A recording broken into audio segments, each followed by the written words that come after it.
Welcome to the Mega Man 1 through 5 damage shuffler, but I have the bits, subs, controls swapping, screen flipper as an option today, testing it out. It's not automatic right now. I need to make it automatic, but pending it working, I'll bother with that. Might add a little chaos to the night though. I'll try to get through 5 simple games.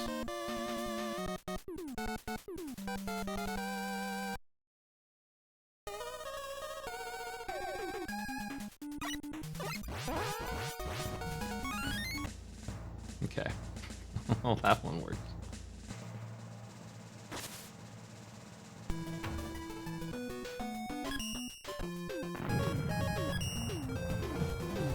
Thank you.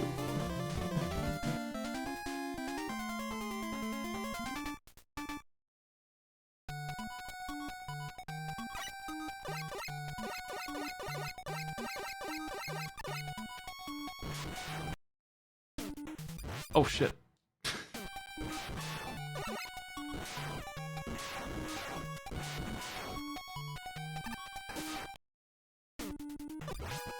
Making it automatic should be pretty easy.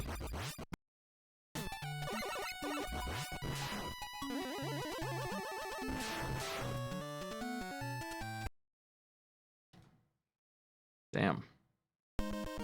It's hard.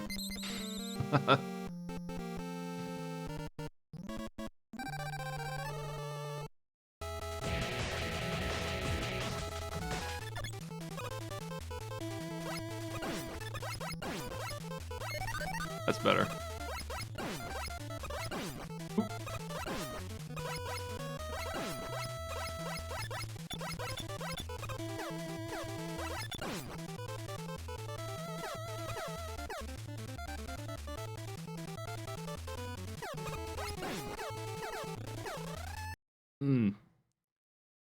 Right, they shoot two.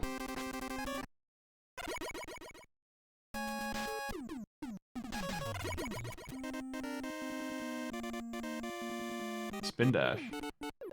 I haven't actually played Monkey Ball much. I played the arcade thing, and I played the Game Boy Advance one way too much because of Arcade Pit. Just like everybody else around here. That's the reason.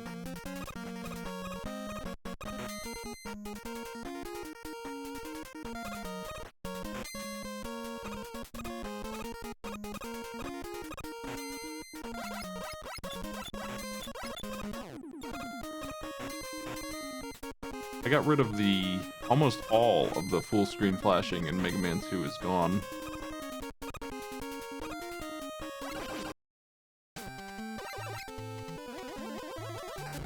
Especially the ending, which is less dramatic, for sure.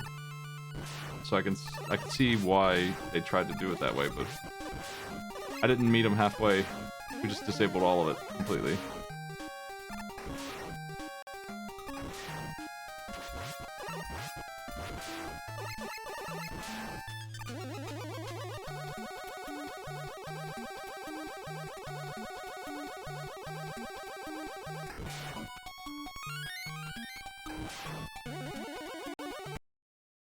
Damn it.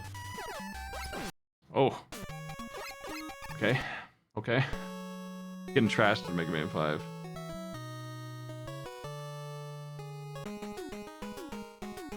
What the hell game is this?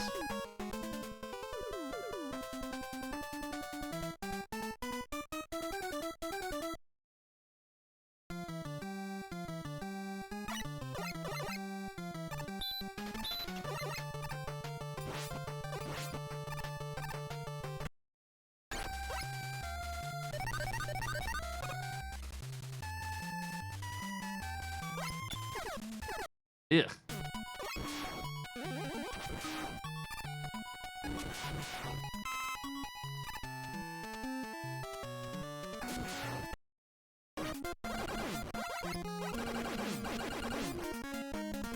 Ooh. Fellas.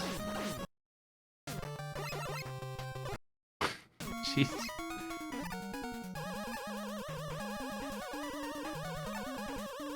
Need to play Mega Man better than this. That's what it comes down to at the end.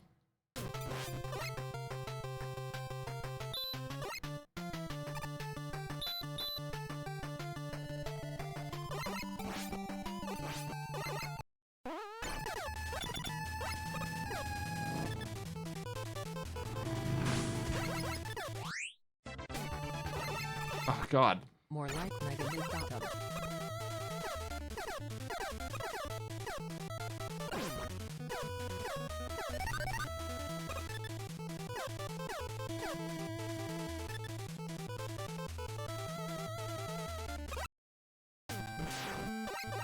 This way, I think. Maybe? This right? This looks right.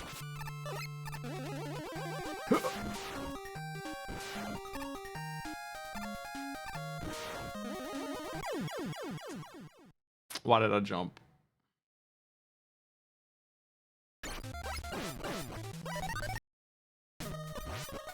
Why did I jump? Dang.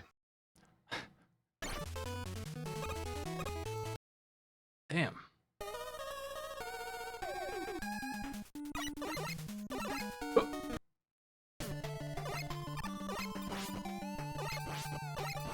I forgot to start the clock, so I'll do it now. Right in time for the gift sub anyway. Thank you. Appreciate it.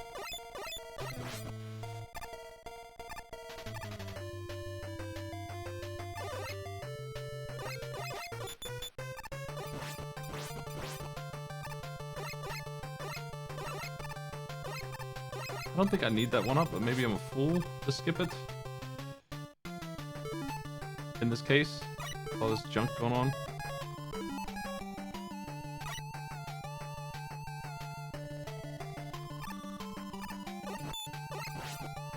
Oh my god.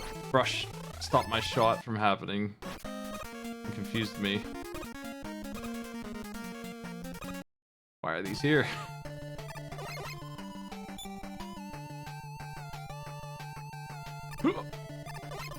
Nice.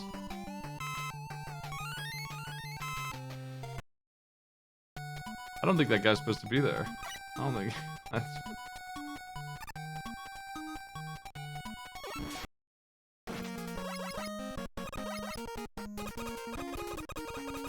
Is this right?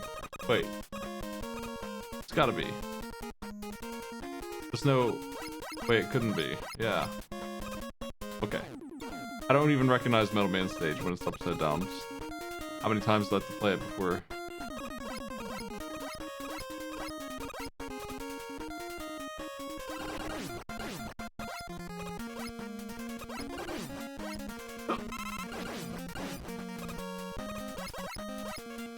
This is so hard to deal with.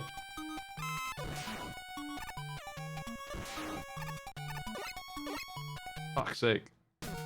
Can get him.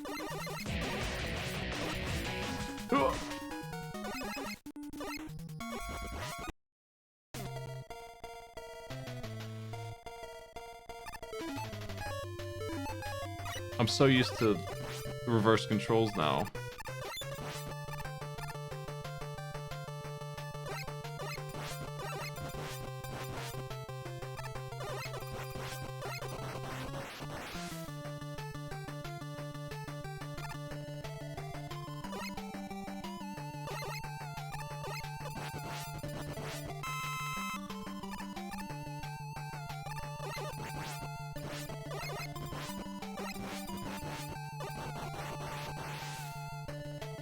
I'm probably gonna do a bigger one of these soon.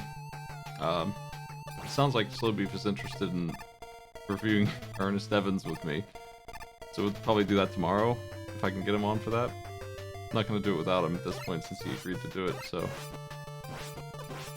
sounds interested. But I would like to do a bigger version of this exact concept with automations on, so I don't have to hit the macro. I'll work on that. Probably Thursday or Friday night. I don't know. Probably Friday night. Ooh.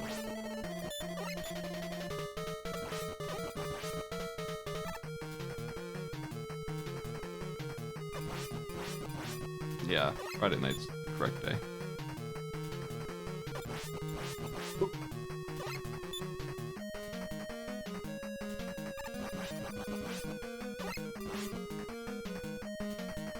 Oh shit. Too early.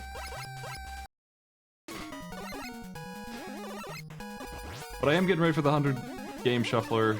It's I'm waiting on a couple games to get added to the pool. Might need to vote on some if I have too many.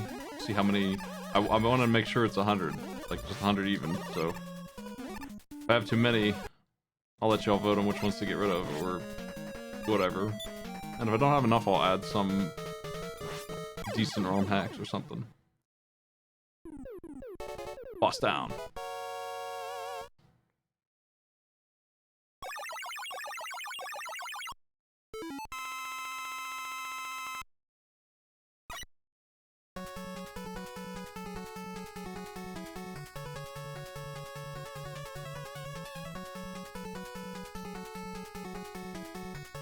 Obviously not finishing that this month, but I will try to make progress on it.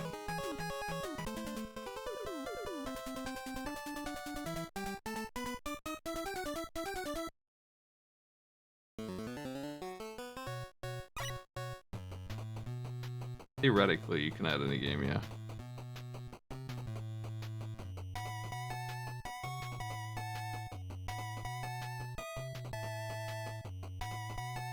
Trying to get this to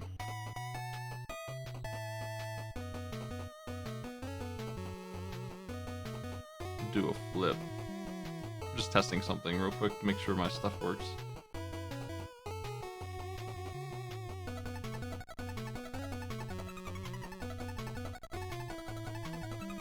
Okay. Yeah, okay, it has to be focused.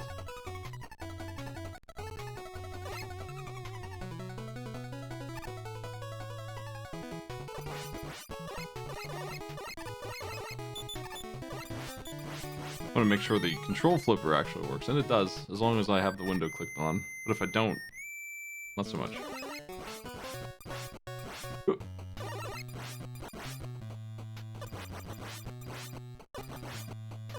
I think that you can add any game that you can get the HP values of, yeah. I think. We have been adding games. I think Contra is on the list. All three of the Contras that I'm familiar with. Those will be fast goings, though, even with the damage shuffler. Oof. Right. The timer finally ran off on the macro thing.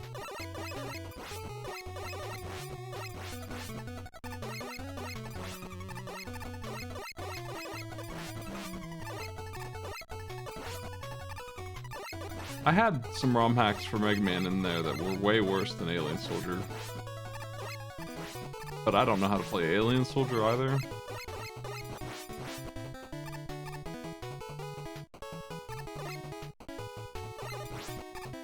Looking forward to the big shuffler though. I need to do some more events anyway. Numbers low.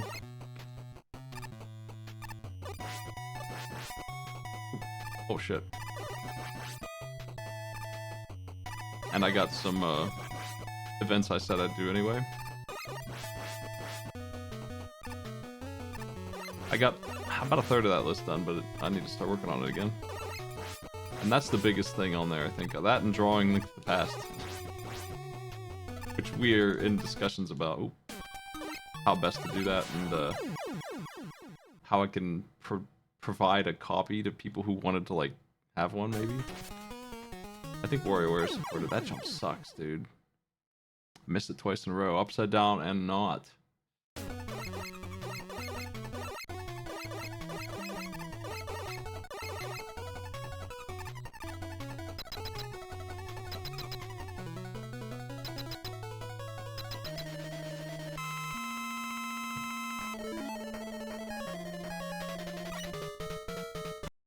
How do you fight him without getting hit with top spin? Can you do that? Is that a thing?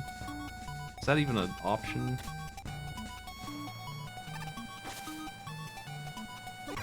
Fuck's sake. Dying to the dumbest. Wiped out in Starman. Thanks for the sub.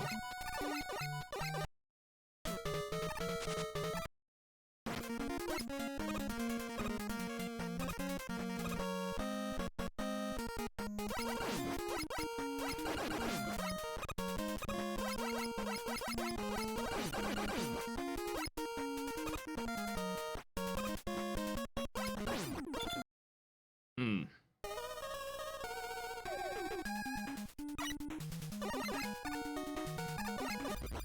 Don't do it.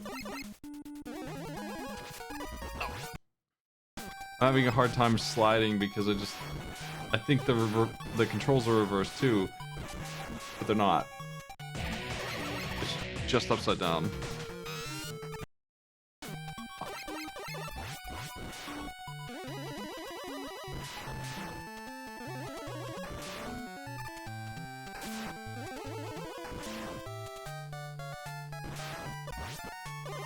I'll probably revisit this on Friday with more games. The normal like 13 that I like to do. X1, 2, 3. Mega Man 1 through 7, maybe 8. Oh, God. No reason to have so much trouble with some of this stuff.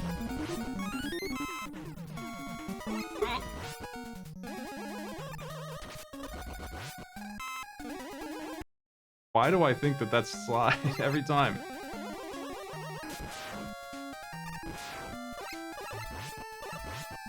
You know what it is? I think it's because if I were on Gravity Man's stage, it would maybe be slide. That's gonna be really confusing. That's next. When he's flipped the screen, but it's not flipped on my screen.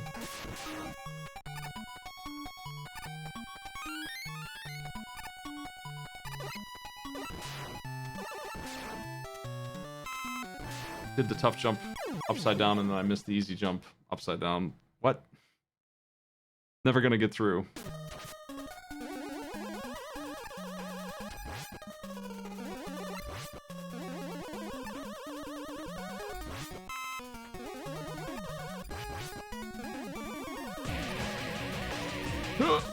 Flip it a second.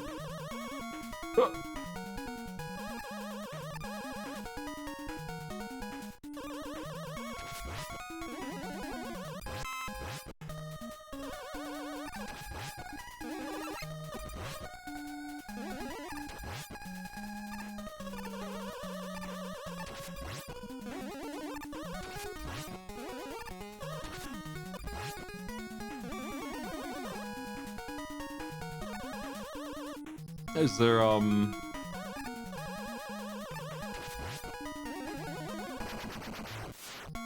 anything else anyone would like to see in particular? I've been doing a pretty good job keeping up with the game ratings queue. Need to do more gong shows. Yeah, I'm counting resubs as flips for now, today.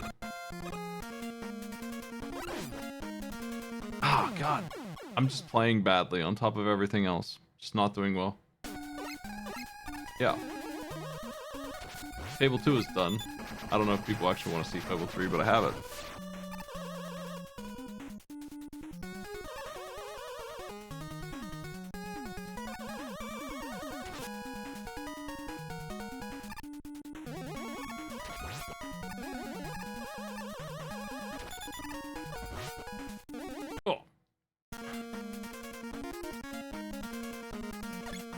I've never seen Fable 3 either. I mean, I've never seen Fable 2 either. At all. I've seen more of Fable 3 than I added 2. Surprisingly boring game. What the heck? Don't know why it was so boring. It was lame.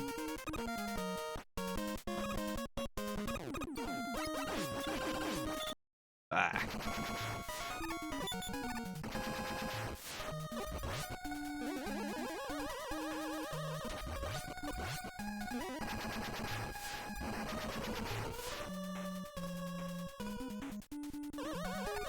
Gong Show, I tried to do one at the start of the month, probably. Maybe it was the last one, I'm not sure.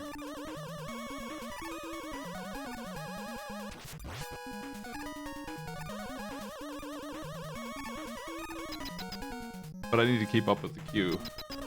If you're a sub, you can throw in on that.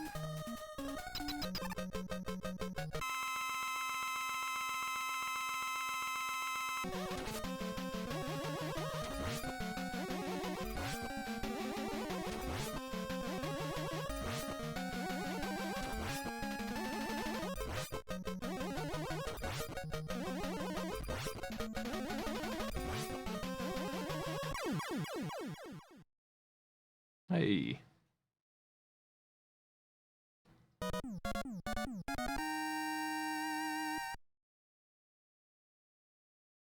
It was a really boring, stupid game. Like Fable 2. I don't know what its deal was, but it just wasn't hitting any good notes. Thank you.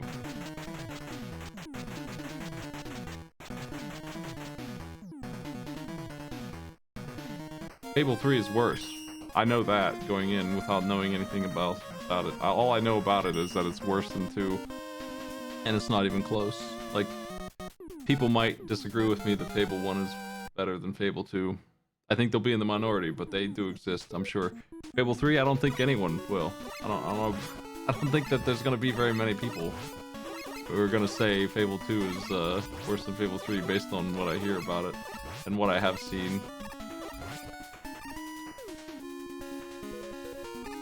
Like, at least Fable 2 had customization and stuff. I don't know what the heck Fable 3 has, but it's got some really bizarre ideas going on that I know about. There was no final showdown with the bad guy, really. He you know, spoilers, but he kinda he died in one shot.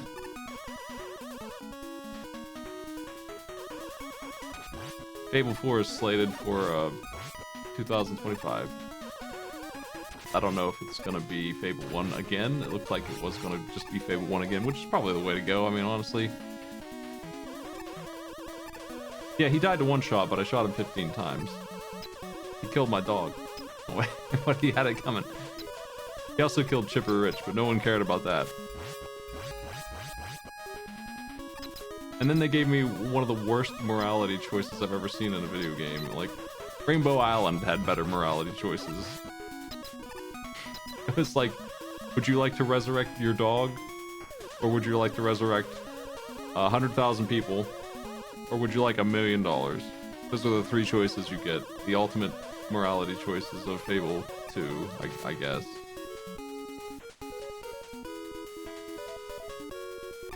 And you know, your dog is a good dog, but pushing like 60 years of... I don't know how he's still alive at the end of the game, to be honest.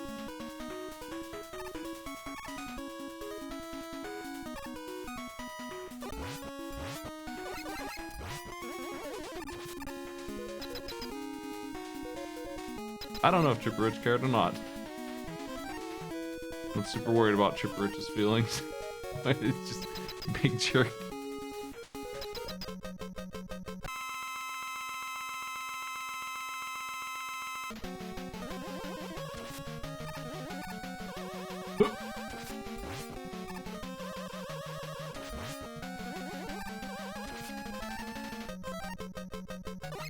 Canceled the shot like an idiot. Well, I don't think it should cancel anyway, but it does. Oh god, he's gonna win. That's really bad. Shadowman's gonna kill me. I'm not gonna be able to beat him this year.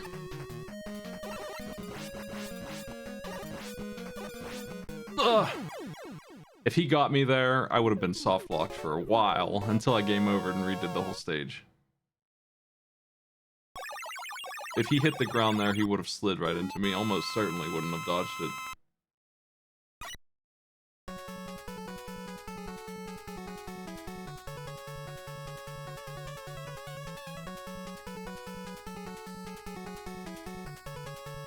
I feel like the 100,000 people just died. A lot of them just died in the game. And then it maybe resurrected some of the older ones too. It was basically like, would you like to resurrect everyone who died terribly, or would you like to resurrect only your family for some reason? And of them, I only met one of them. And the dog. And then there's the guy I married, the one guy. I could have apparently married a bunch of people, but didn't do that. I had no reason to care about that system. I could have sworn I could make that.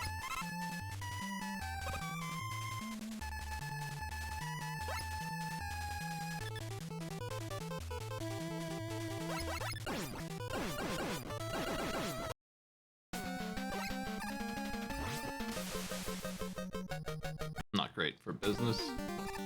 I messed up the shots on him, and it's causing me some pain. I probably should hit him with another shot so I can lower his HP where it belongs.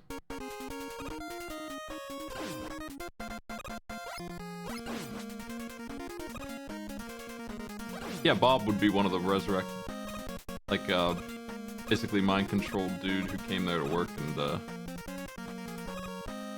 did not live to regret it. Gotta move that up before I forget.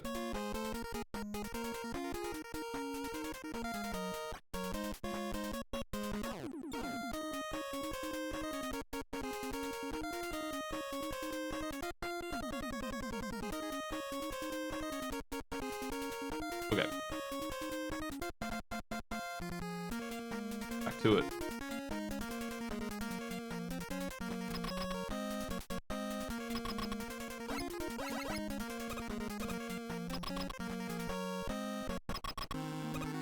I'm avoiding Fable 3 spoilers as much as I can.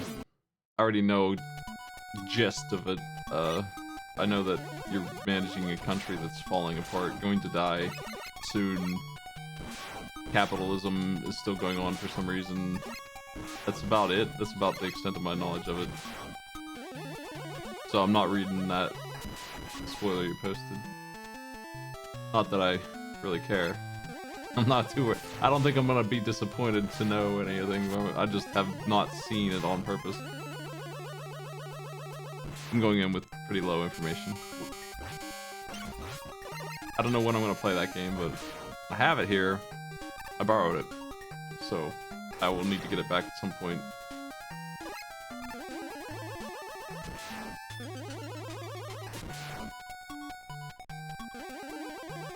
Fable 2 has guns that kind of... I don't know, the combat was not good. I wouldn't say that it was great in Fable 1, but it honestly was better. Maybe because of the enemies, I'm not sure why it was better. The spells were better as a whole. The system was simpler, it made more sense. The guns were really bad unless I was basically cheating with the aiming spam. And then they were silly. I wouldn't say they were ever fun to use, they were just silly. They were good all of a sudden. Killing the enemies nearly instantly made the game better, so I wouldn't have to play it as much.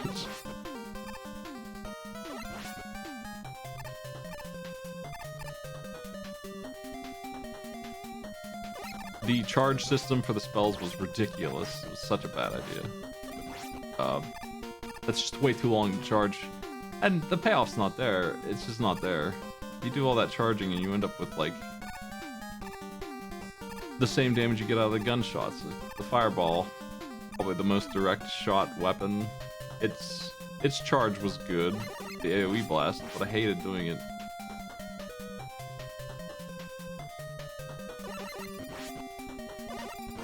It was a really messy spell system. They didn't do a good job with that. It didn't work.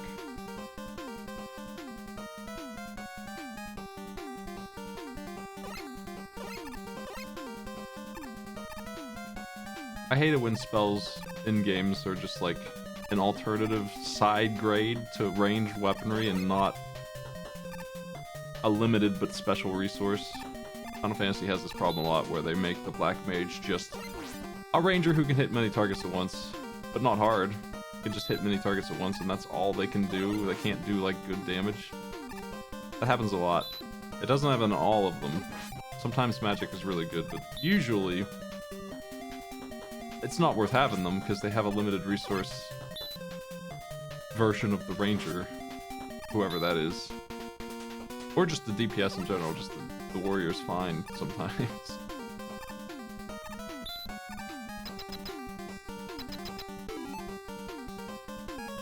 I tried buying the junk spells, it wasn't good enough. I bought a lot of it. That's another problem, the XP for each spell was outstandingly steep in price. Extremely, unbelievably more than you would ever get, and you only get like 5 levels for each spell. It ends up being a big problem because you just sit on millions of XP trying to get the thing that you want. And every time you get enough XP to buy one of those cheap things, it tells you about it as if you're going to invest. As if you're just gonna scoop up every single skill. Wasting all that.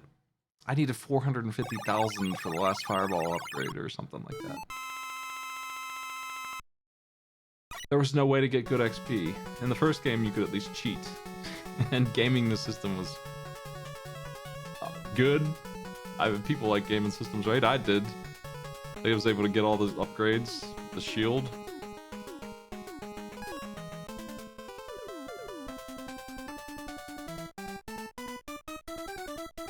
And then they had the audacity to take XP away from me for moral choice. Punishing me. I can't believe they took that XP and never gave it back in any kind of like... Aha! Like, there's nothing. They just took it. They just took the XP. They were serious. That was such a stupid concept that I was like, really? And I had to see if they were going in on that. But they did. They stole 100,000 XP from me that I could not have spent. Because again, the next upgrade for me was like 400,000. So I had 200,000 XP. So I was just collecting it, waiting for the chance to make Fireball good again. And then they stole all that XP because I wanted to feed some hungry dudes. Permanently. They just took it and slowed down my acceleration to the Fireball.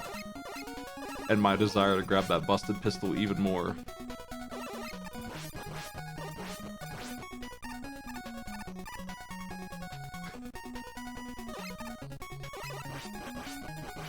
They didn't, like, steal just a little bit either. They stole so much.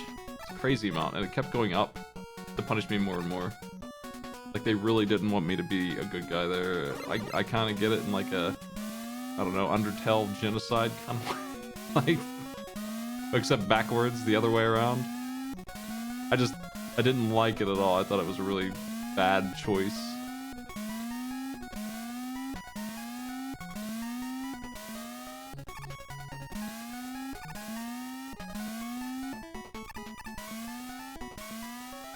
I always fall there. That magnet is just barely reaching.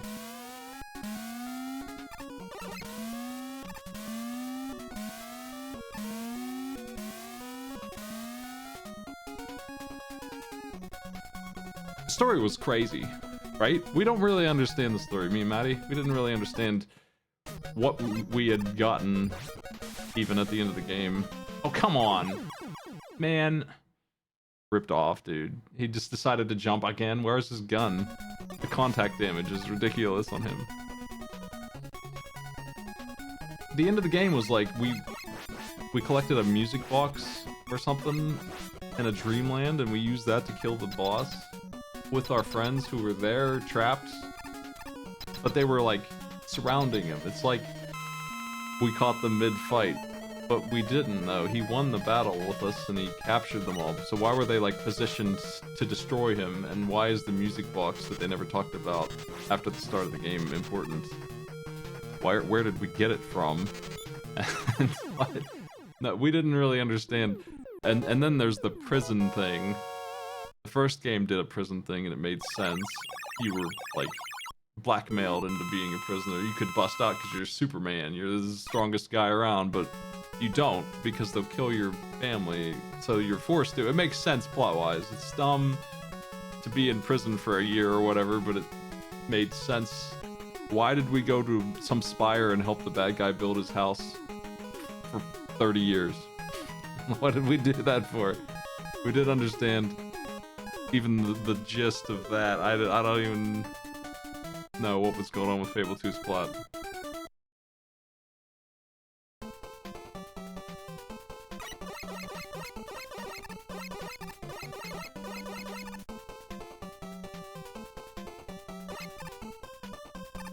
We went in there to rescue a guy. And we did eventually rescue him after 40 years of being a prisoner. But it felt like he could just bust out on his own, and we slowed his escape down because he had to help us. So he had to charge up even more to do that. Yeah, he rescued us, really. Sorta. Why didn't we just attack? Why didn't we just attack then? We ended up fighting all the guards anyway. That was the worst part of the plot. Did not understand it at all. It was a generic plot otherwise, just some guy who wants ancient power to do something stupid with, and we're gonna stop him, because of course we are. But, why did we go to prison for 3 decades for no reason? Not only that, we, like, worked for him while we did it. Like, we were doing labors, guard duty, and construction of the end of the world device for him. And, the lady from the first game, the sister in the first game, she took that device at the end of the game. Maybe she wanted it all along, I don't know. It grants wishes, apparently, but she would only give us one crappy one. And then she kicked us out of it.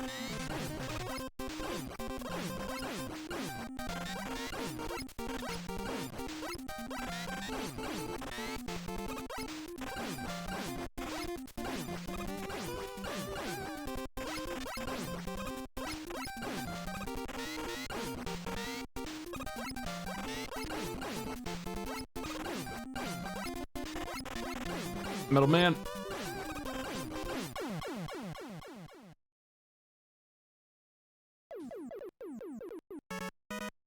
I don't know why she would need to do any of that, though, because she's a powerful wizard hero herself, and she's like 400 years old. And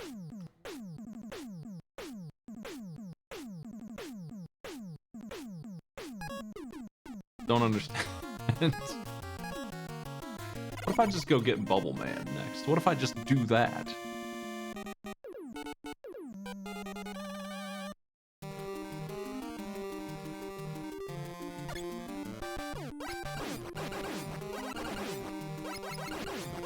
Is this a good idea? Nah. The best minigame was probably bartending, which is every 8 seconds press the A button. You could literally blindfold yourself and get a good score on that minigame, and it's the best one, probably. It's affected by the screen delay, which is huge. And it speeds up and gets laggier, basically, as the game goes on to make you lose it before too long. That's how they get you.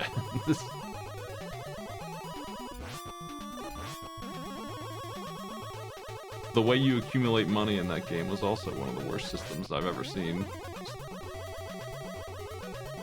Basically, it is bartend or blacksmith or whatever. Just do this mini game until you're rich, and then buy a land and just let the income come in on its own, a la Final Fantasy VIII. I'm not doing the DLC. Whatever I didn't do in the DLC, I didn't have some of it either. I'm done enough with Fable 2 to be satisfied.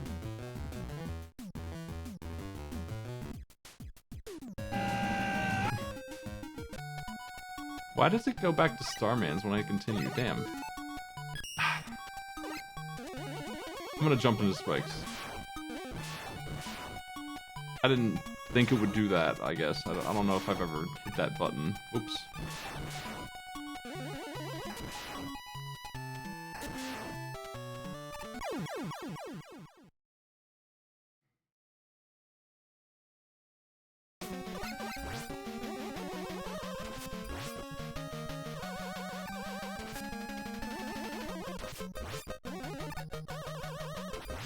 If I put in Rockman and Forte as bass, and again as Mega Man, is that 2 entries in the shuffler or 1? What do you think? I would say it's 2.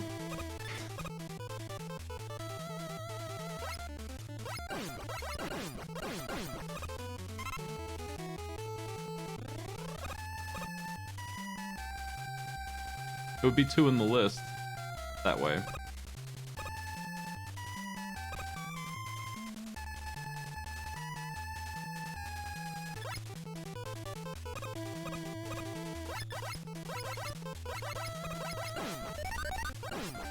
There's a couple fixed versions of Rockman and Forte that help you with the inventory, like being able to use more than one special item at a time. I won't be using those, I don't think, but they sure look nice.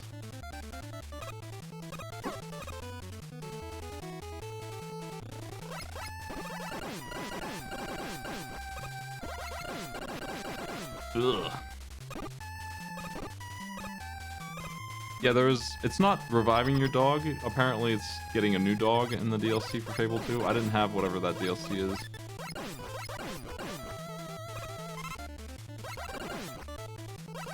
It kind of looks like they killed your dog in the ending just to force you to buy that DLC. That's what they did. It kind of looks that way. They built a game with a dog, they gave him a bunch of hijinks, a bunch of backflips and sits and all these other commands, and then that's how they ended.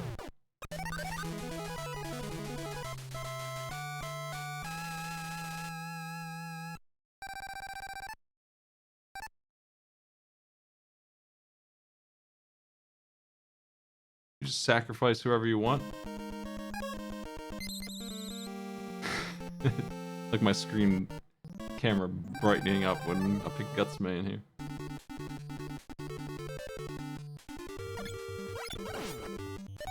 Apparently, I locked myself out because I don't have that DLC, and my dog not being there is essential for it.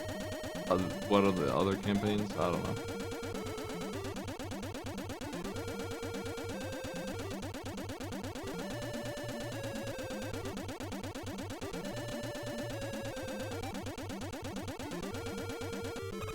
Fable 2 is kind of like why I don't play a lot of modern games. They all give me this, like, it's more like work than playing vibe.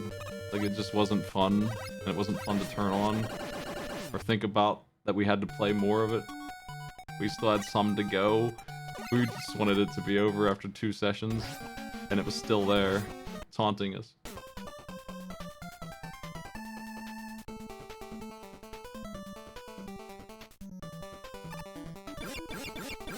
If there was any, like, meaningful difference between good and evil in the game, I might have considered a second run, but there's not. And there's not also any, like, different build or whatever, right? Like, it's all gonna be the same thing. I'm just gonna be everything at once. It's not like I'm gonna be a warrior this time and a stealth guy next time or something. It's the same guy. He does everything. So the combat's the same, the plot's very similar. Come on. Builder man!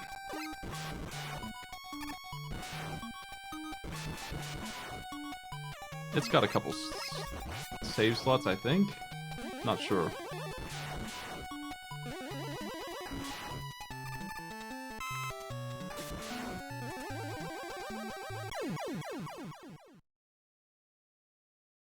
You can change your evil alignment by changing the rent cost of the stores, though, so we swung in both directions almost instantly.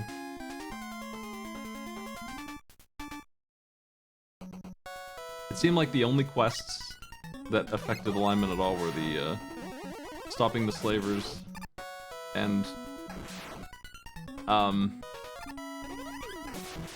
that one with the holy site with the cult guys trying to destroy it or whatever.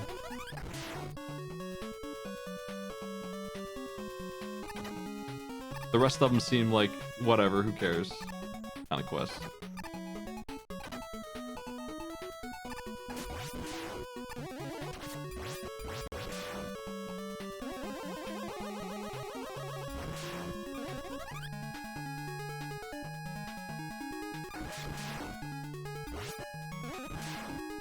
The menuing was such a mess, too.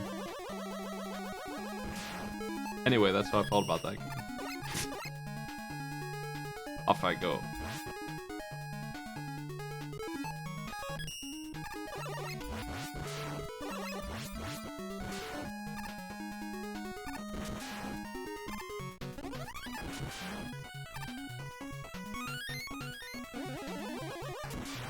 After about 9 years, somebody came in and told me I was wrong about how Tetramaster works in FF9. Maybe they're right, I'm not sure. They're pretty spicy about my take that it's bad, though.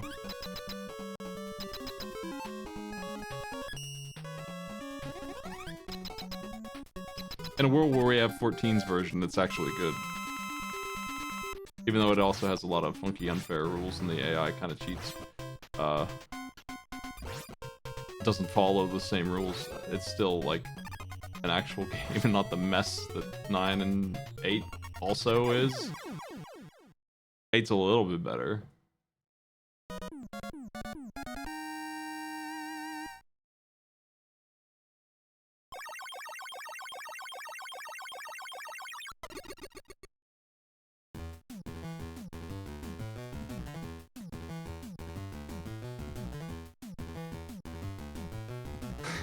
Well, one of the problems with 9 obviously is that they don't tell you how to play the game, so any information that I gave about it was like looked up online, best I could do. It's not like you can find it.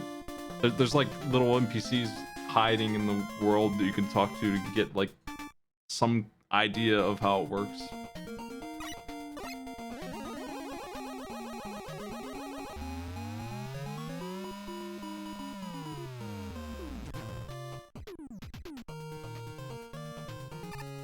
Mega Man 5's got the jams.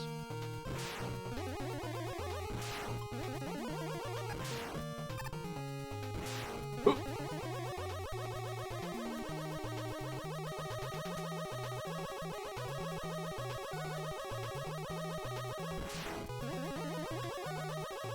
Yeah.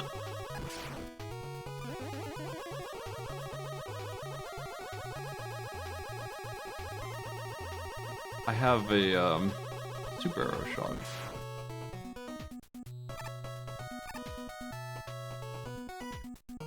I should have used it back there. I usually do. Not sure what to do with it now.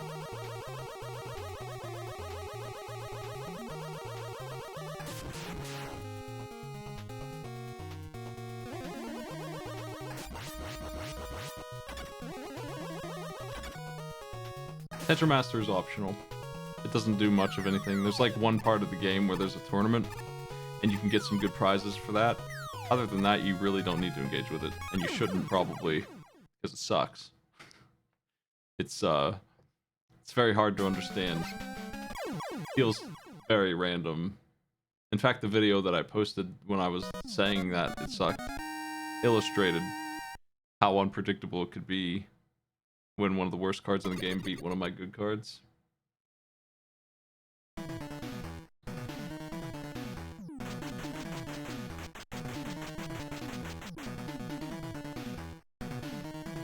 I think you have to do well in it to get the prize. Like, you don't have to win it. But if you want the goods, you have to do well. I can't remember the details.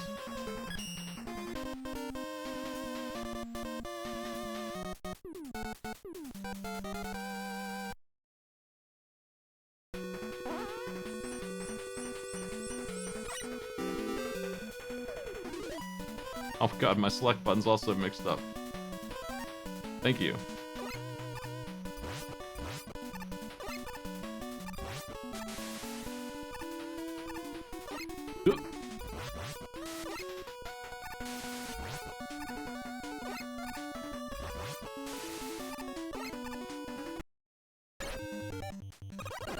No.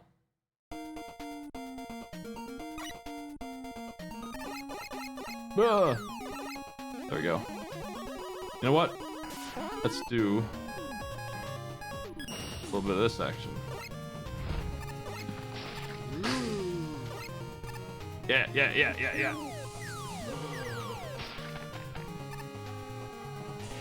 Oh god. I don't know how to slide anymore.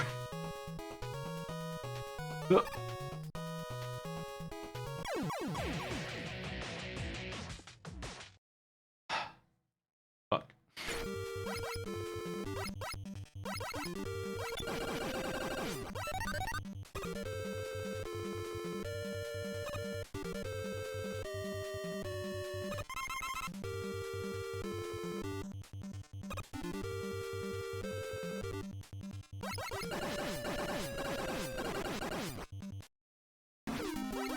I don't really remember much of 8, having only played it once, rushing through it like I did, not enjoying it much, plot-wise being confused, mechanically being uninteresting.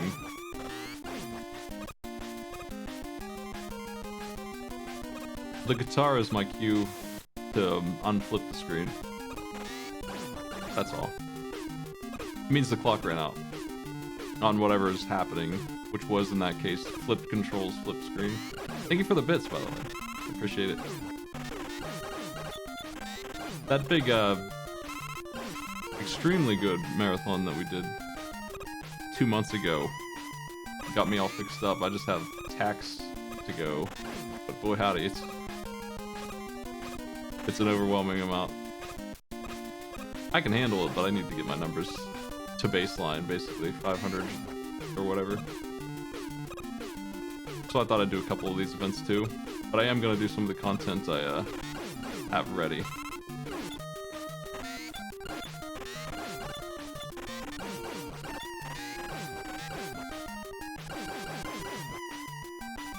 Screen flipping seems to work, and control swapping seems to work, so that gives me some ideas. I have FF10 to play yet. That's on the docket for sure. I want to do 7 next, though.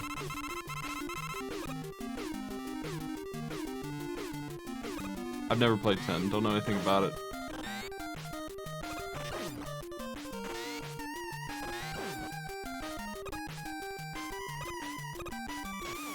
Blitzball seems to be a very divisive game. Whatever it is, some people seem to like it a lot, and most people seem to hate it.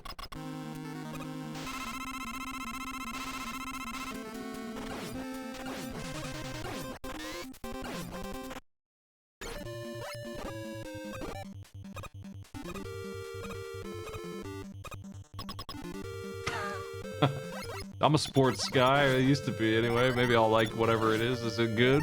It's good sports? Is it soccer or something? I played soccer, basketball, football. It's in there, right? I don't watch them. So when I'm doing like commentary on like Tecmo, it doesn't sound like I know what the hell I'm talking about. And I don't, in that vein. I played like for fun. So I don't know like the plays and stuff, things like that. I just know how to play it as if I was just brainless, just playing football.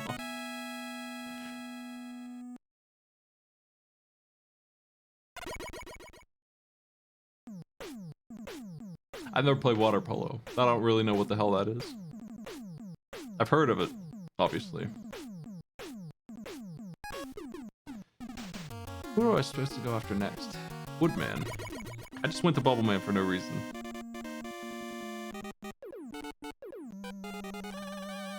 I figured it couldn't slow me down because I don't use any other weapon in this stage than Metal Blade. And I seemingly was correct about that, but now that I have his power, I don't get any use out of it or anything. It's worthless.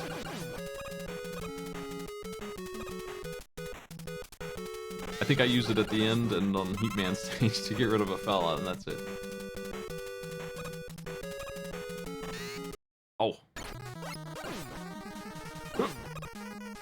Yo, Gut Man. Get the hell out of here, dude.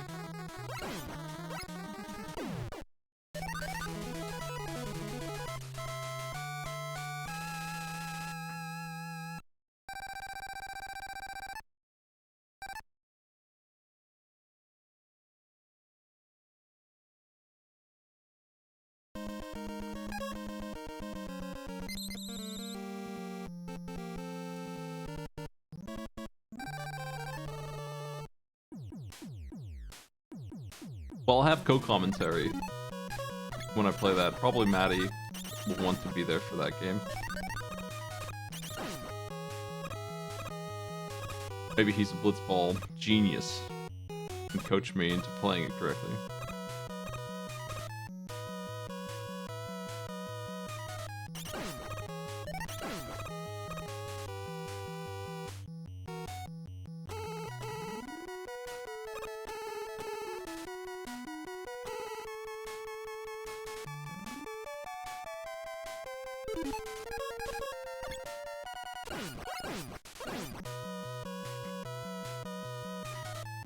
Nice.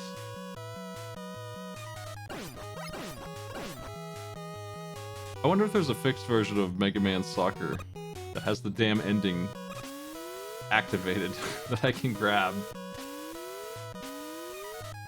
for the shuffler. Yeah, it's a short one today. I'm just doing like a little test run Tuesday here of what if the subs and bits that come in messed up my game even more than shuffling does at the same time, seeing how that goes, considering if I should do a bigger one or not. I think I will, so I'm gonna do. I feel like 13 is the number of games I usually do when I do the big one. That'll take all Friday, but I think I might do that, yeah.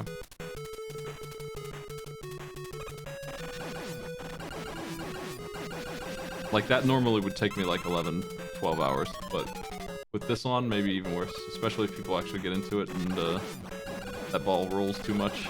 And I mean, it would be good for me if it did, but it would be a lot of time invested into it. I'm not scared to do that, but it might be a 18-hour thing if things go wild.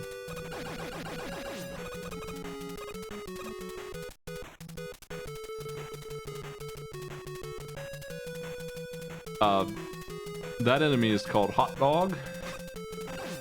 I forget what he is in Japanese, but the NES manual, I'm pretty sure, calls him a hot dog.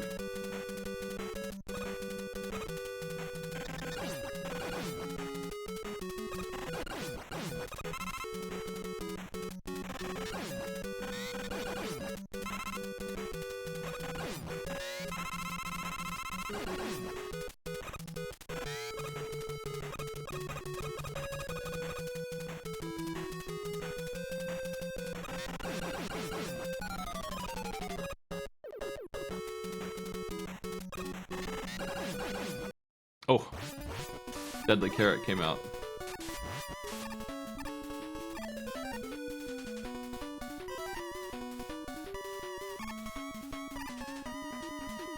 Friender. That's right. It's Friender. Friender the hot dog.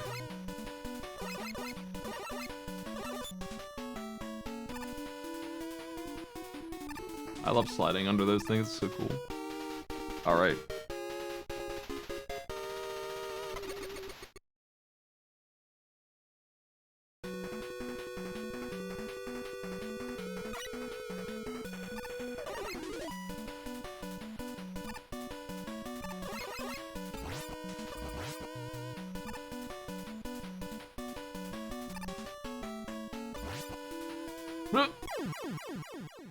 Bad jumps. Bad jumps.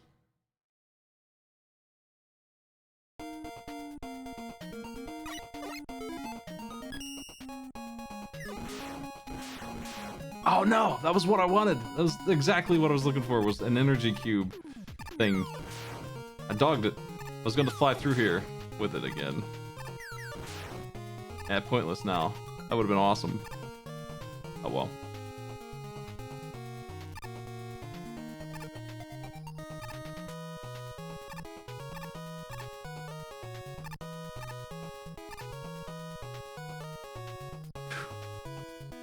So much safer to just jump there.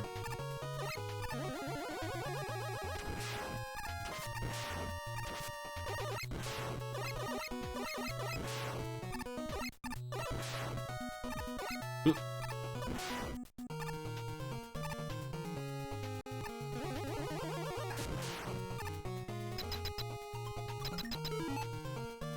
That is a hot take. That's one of those famous songs.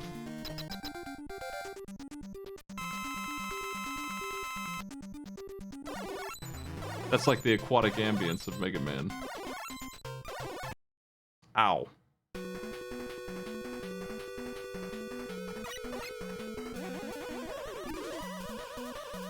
I'm not sure which one's the worst. There's definitely some pretty generic songs in some of the Wily stages. Forgettable.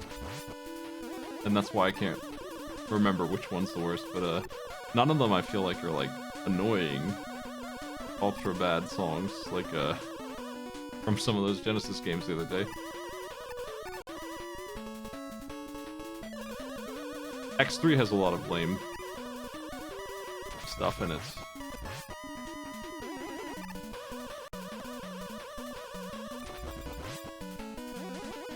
If you're looking at the X Games, that's.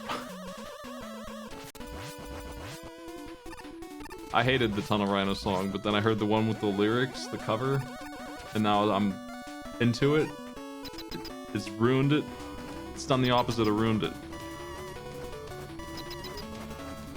You may have flipped my screen, Cadus, but it's Pharaoh Man. So I'm in business here.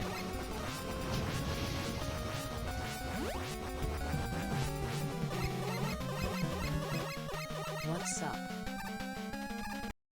He got me. Can't believe he got out of the zone. I had to get him back in the zone and I couldn't figure out where to move upside down to do it.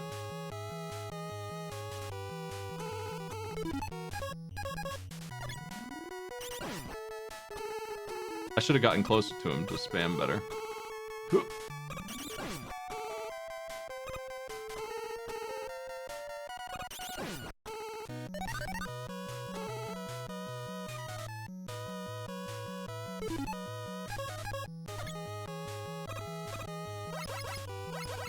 I think it's the instrumentation that really messes up Mega Man X3.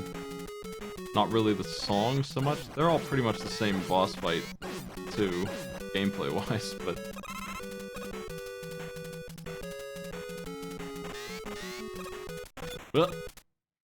wasn't ready for that for some reason. He's running. The screen was upside down, so I thought he was moving left, and he jumped right instead. Oops.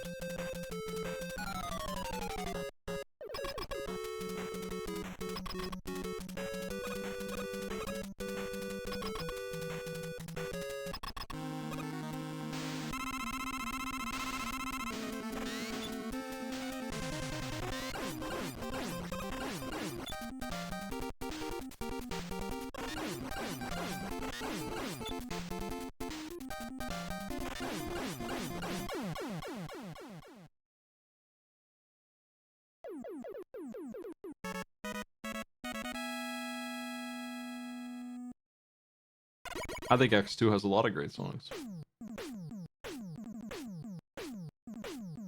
The really popular one in that one is Bubble Crab.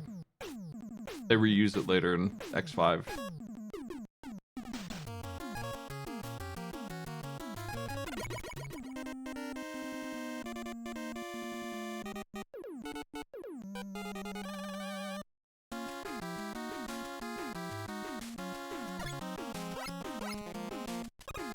These blue sky levels light up my camera too much. That's not noticed.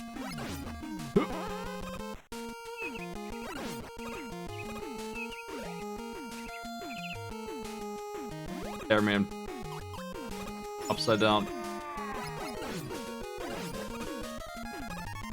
What box? Uh-oh. Good. A good switch. He couldn't have gotten away from that.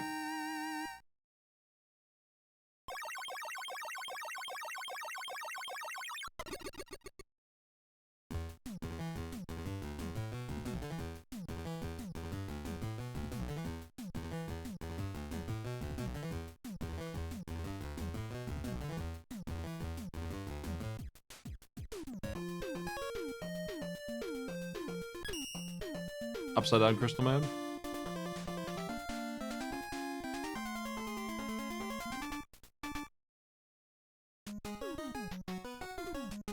Oh, I went to the wrong stage.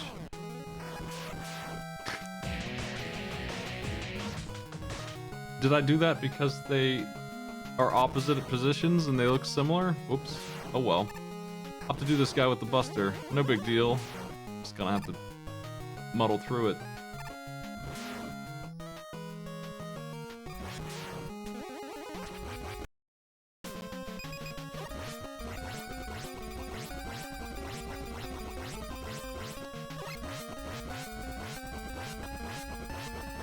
Sure, man, come down here. A little bit more.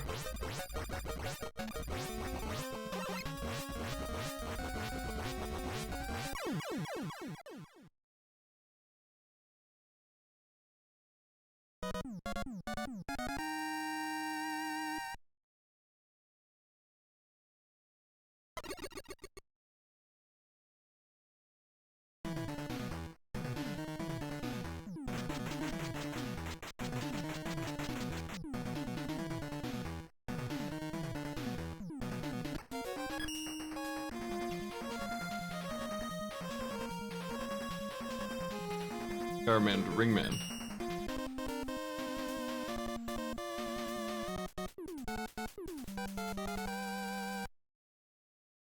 Need to practice this guy.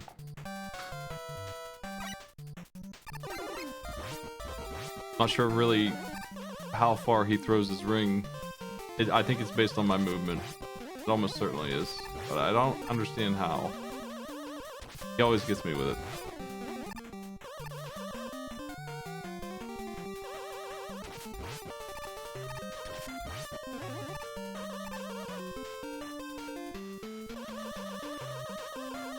Oops.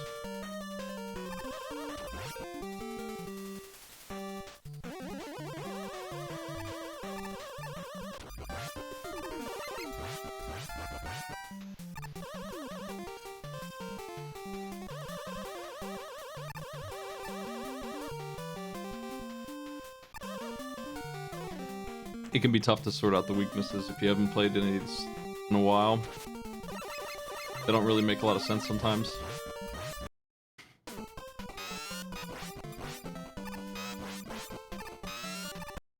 Damn it.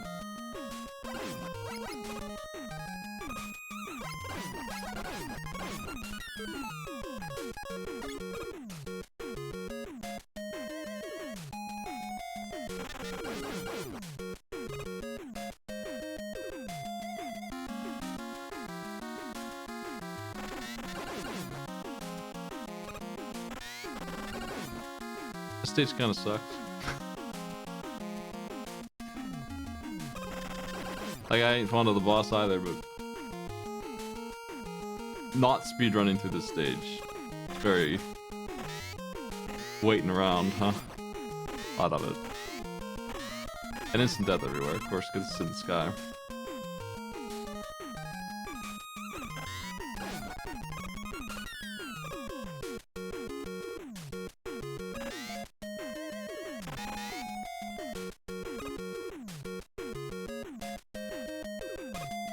I just like these platforms.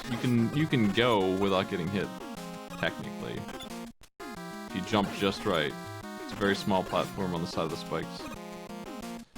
I never do that though, because it's too risky. If I miss it on this, I'll die.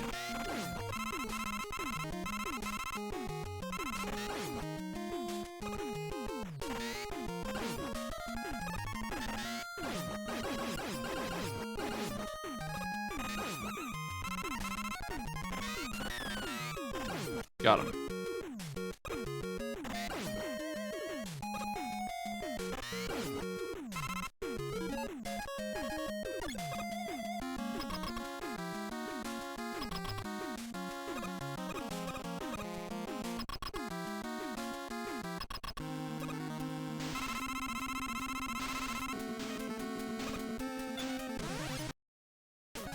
Undodgeable pattern.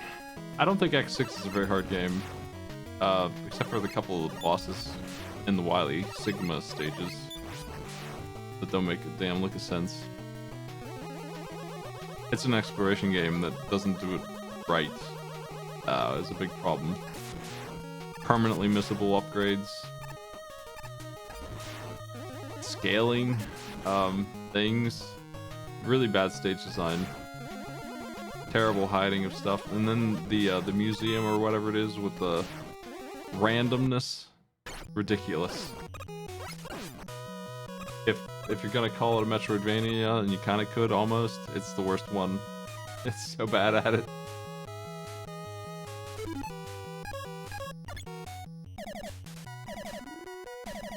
I hate the museum. I hate running through it 5 times, 20 times, 50 times sometimes to get the freaking capsule or whatever I'm missing from the pile of stuff it's got in there.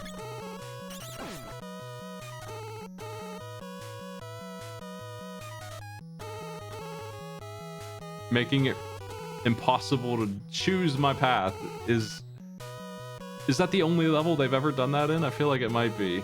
They always give you a choice when they do that in the other games that have multiple paths.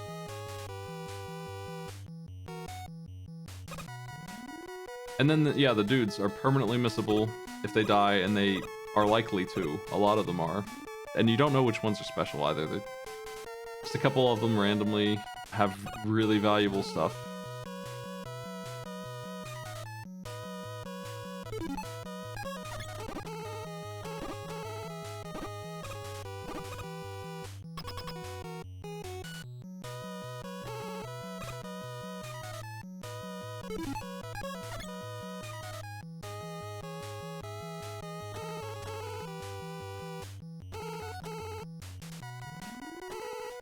There's a nice, when I do the shuffler, there's a nice editor for the game that lets you change things like soldiers dying forever when they get captured or whatnot. The values of bosses, health bars, things like that. Makes the game a little bit better. Completely removing the Crusher from Metal Shark player stage is a function that I always turn on.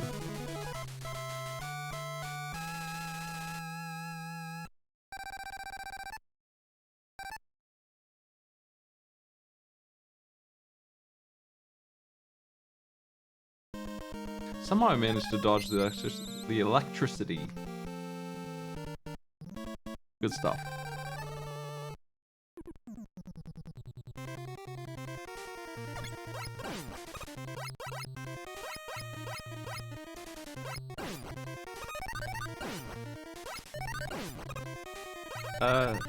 It's been an hour since we started, roughly.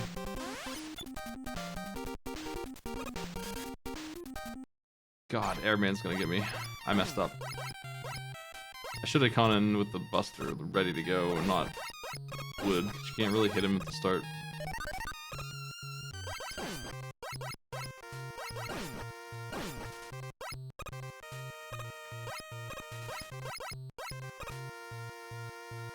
I know X6 pretty well. I don't really remember 7. I need to play it again. X7. Need to play it again. Just gotta do it. Just gotta load it up. And certainly X8. I didn't like X8 very much, but it's been a long time. I feel like I tend to not like Mega Man whatever when I first play it. That might be a thing.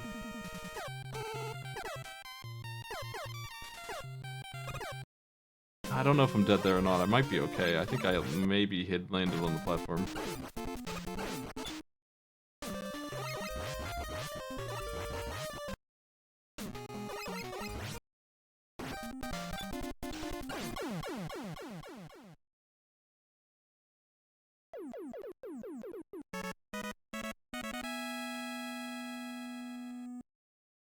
Don't like X8.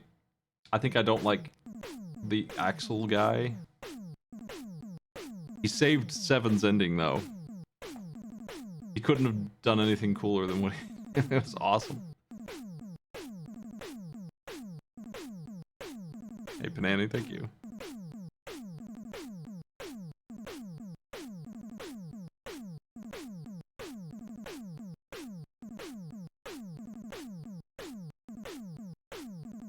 Dynamo was a distraction mercenary in X5, and he's got the anime goofball voice acting going on where he's like a doofus comic relief kind of guy. Like you can tell just by the way he talks, that's who he's supposed to be, and then he ends up killing like all of humanity.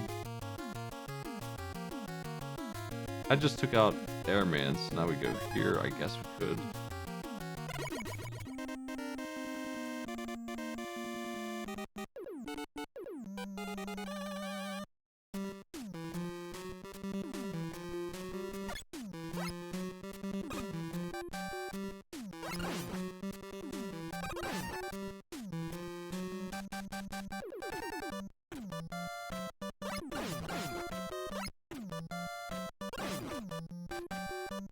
I would say that plot-wise, what's Dynamo's deal is you don't really want to know. It's just annoying in the way that like Dalton being a big deal in Chrono Trigger is annoying. That this is the guy, this is your nemesis after Queen's Zeal and Malvis and all that. This is the guy. Like that's who Dynamo is in terms of what he does and how much destruction he causes in the plot. He pretty much is the Dalton of Mega Man. And he continues to win and exist when he should be dead 20 times over. And he keeps on doing stuff that is just like a big failure on the hero's part. Nightmarishly so. Like everybody dies.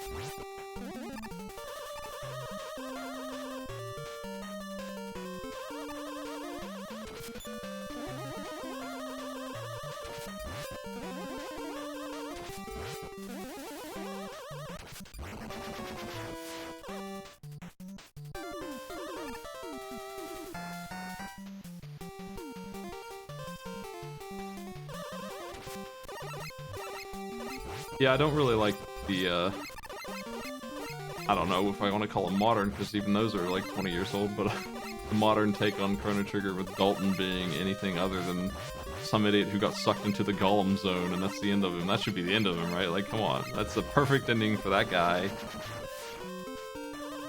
Justice is done. They even say that line when he gets sucked in there. They're like, good. Like, taking care of that. That's the end of that. I don't want to see him anymore.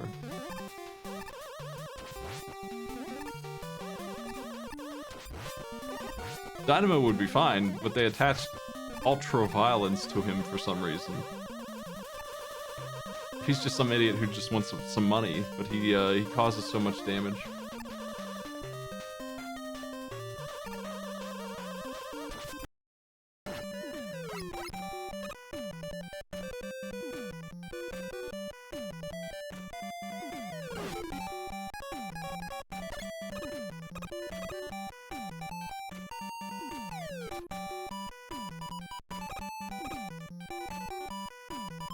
The DS version added Dalton having lines and stuff.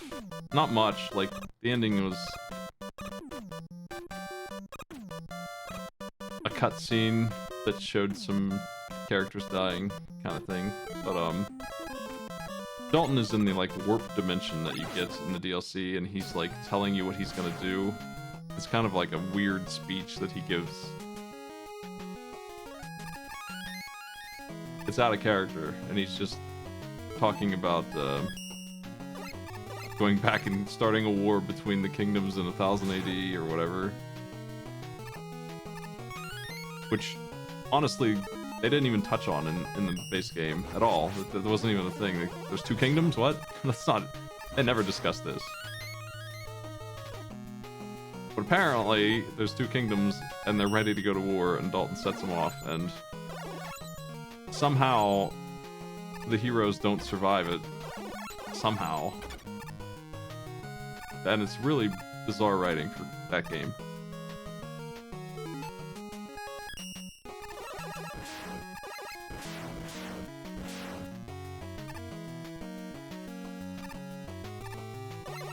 Yeah, Poor is... There's Guardia's Kingdom, and Poor is the kingdom, I guess, kingdom to the south. That absolutely was part of the kingdom in 600 AD.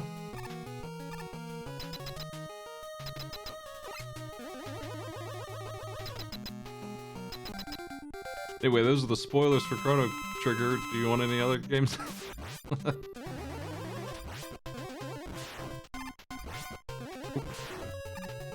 Not a big fan of the way they wrote him now. Especially with that. Like, he was fine ending the way he did. It was a weird character to give that role to. The worst, honestly. The worst pick would have had anyone else. If Ozzy would... anybody else would have been better. If you picked any single character to not give that role, it was him.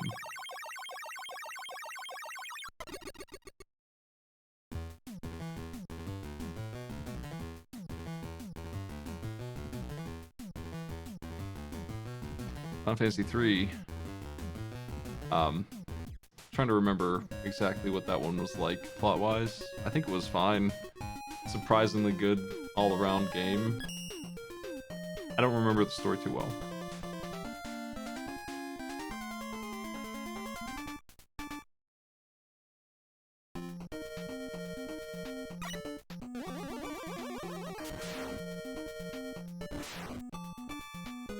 I think that one was mostly fine. A little normal, generic Final Fantasy stuff was going on at this point. Certainly, yeah. Final Fantasy 3 Japan, just regular stuff. The real Final Fantasy 3, the NES Final Fantasy 3. Just save the world kind of stuff, I'm pretty sure was what was going on. Go to the World of Darkness. Isn't that one where you stop the big darkness mist? Whatever. I was pleasantly surprised with the game system. It was a little unfair, but it wasn't like...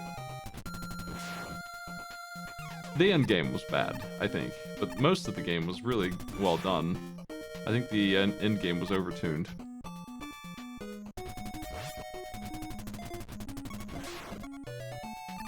I remember having to grind a lot and stuff, and yeah.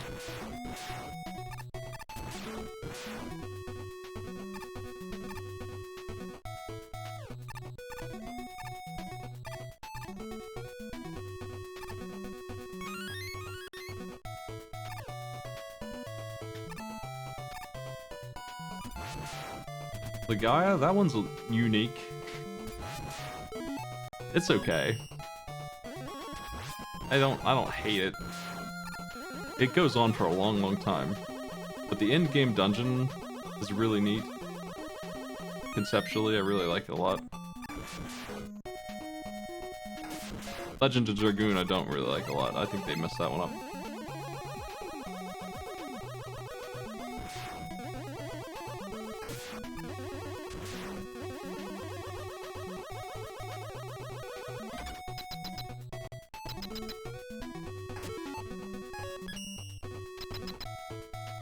Legend of Dragoon's story is hard to remember and really drunk.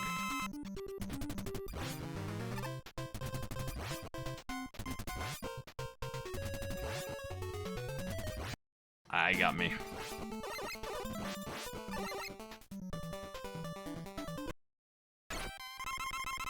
Okay. Ice, man. I can't believe I died there. I was just about to say, I'm good. And then the ice threw me off. Because I didn't have my bearings on how fast I was moving.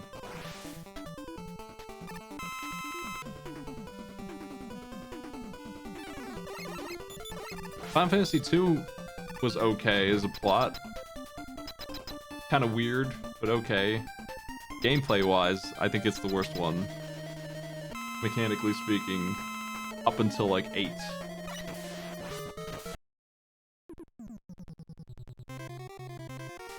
I think I like just about all of them except for 8 though.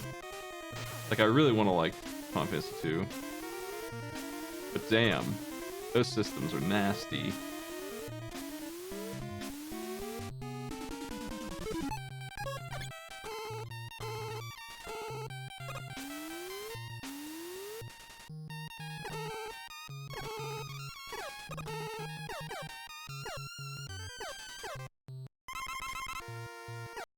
Oh, come on. No way. I died again. I fell through it. The bug happened. Damn.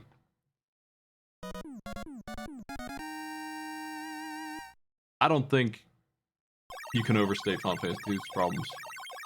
I don't think you understand how bad they really are if you play the NES version. Which is what I played. You could play the fixed version. I'm sure they fixed it. There's no way they left it the way it was.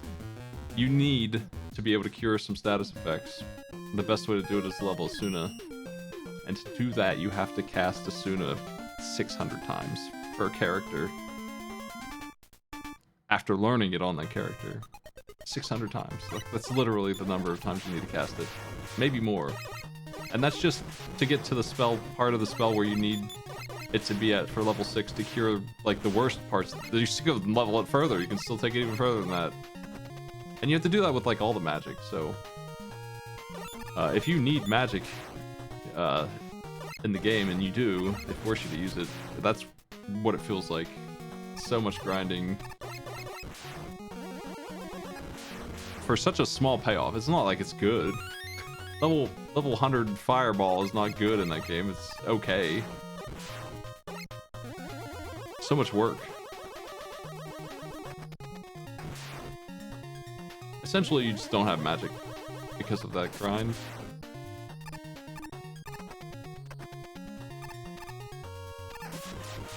And I'm sure they toned those numbers down. I don't know why I didn't E-Tank.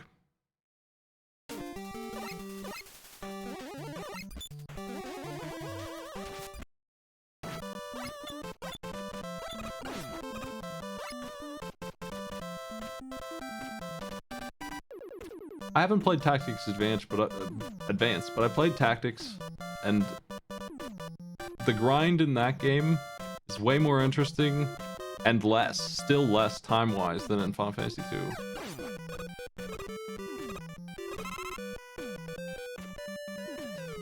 Because all you're doing in Final Fantasy 2 is getting in a fight, casting and then canceling over and over again the move that you want to learn.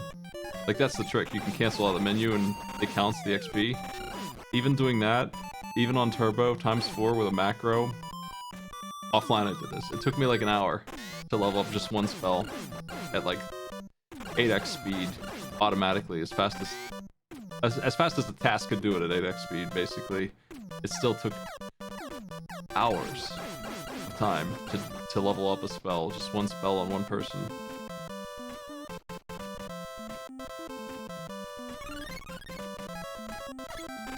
For some reason, like, why? I don't understand. Ah, I missed.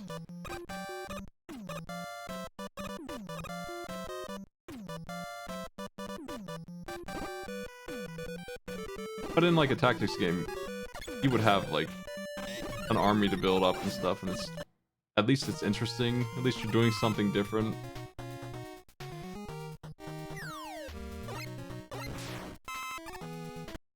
I really don't like grinding in single player games, but I give it a pass on some of those.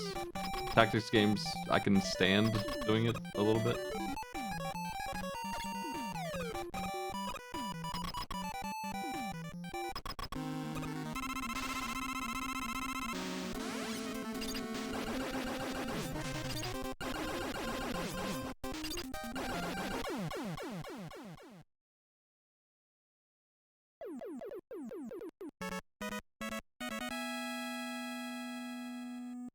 Hey.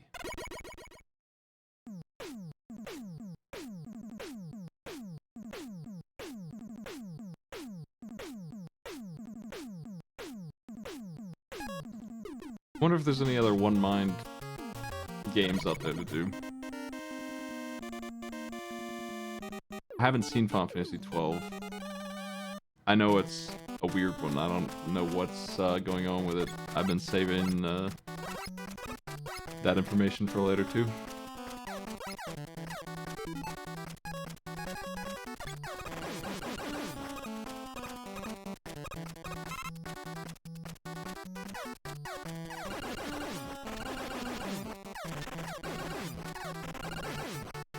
I had the DS game, I think, and I played like a couple minutes of it, and it was like a tactics thing. RTS. Almost.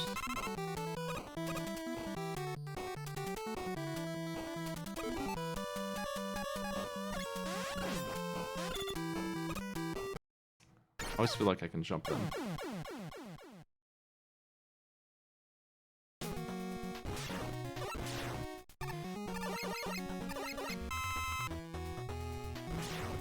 Jeez.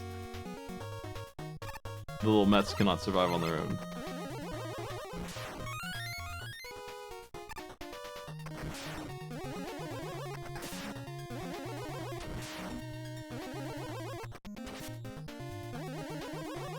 Man.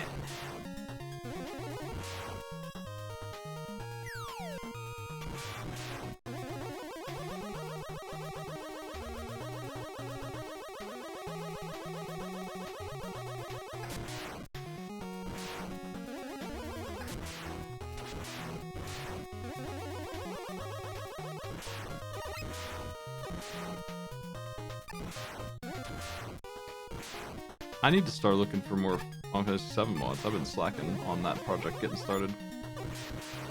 Remember RPG Quest? I was in the middle of Tales of Fantasia, but I fell off like I usually do. Long game. I was playing the PlayStation version. It's kind of neat, but even then, I think my save backed up a step or two, and I'm hunting basilisks in the desert again, and it's so boring. Weird choice. I just haven't bothered to set that back up offline yet in preparation for another broadcast.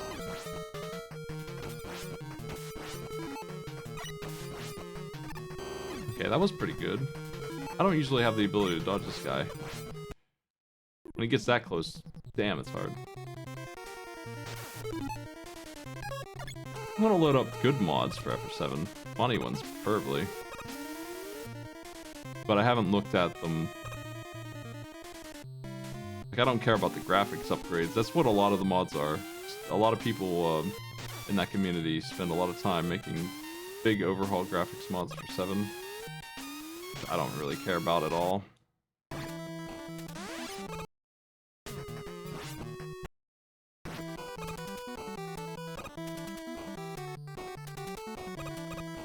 Fan voice mod, yeah.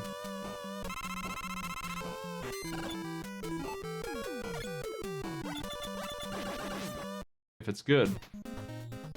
If it's good and complete and safe to stream and all that, I'll definitely use a voice mod. That sounds great.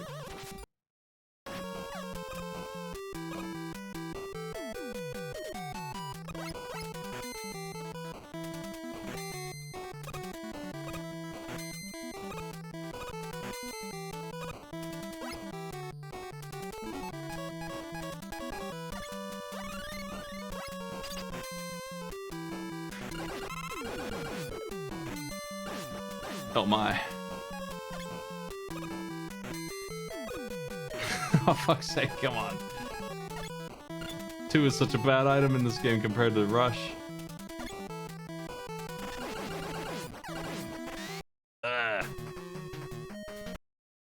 Gets to hit me twice, what a jerk. Hey. There's some really interesting graphical mods for FF7, that being said. As uninterested as I am in them, one of them lets you see the entire world, like, at once. Pretty sweet.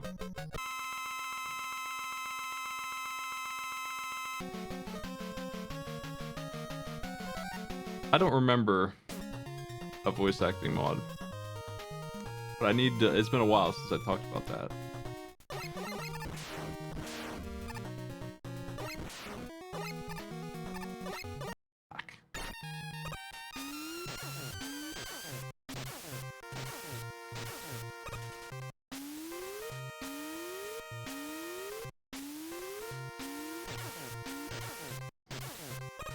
Oh, what's the deal with this one?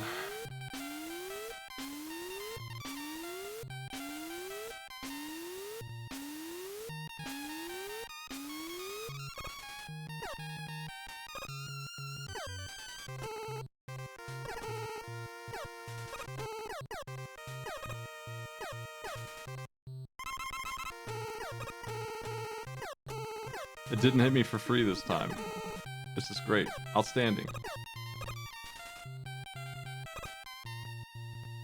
Yeah, it's something like that, I think. I think he horizontally shoots based on my position with the ring.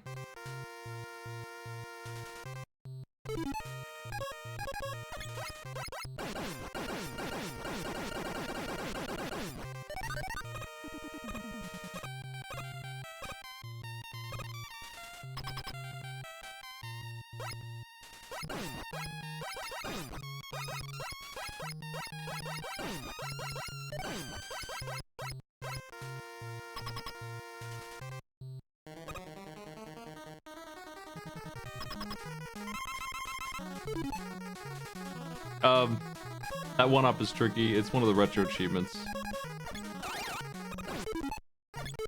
You need to come in swinging. You don't hold left against the, because of the way momentum works. You don't hold left the whole time. You come in at an angle, not right against the wall, and you'll probably get it that way. Like, give yourself a little bit of space, like 2 Mega Man's worth of space, and then hold left from there, coming down. And jumping maybe or maybe not. I can't remember which. Jumping affects your gravity. It's either good or bad for you to jump. You either do want to jump or you don't. One of them doesn't work, and one of them does, and I can't remember which one. I feel like jumping is the way to do it.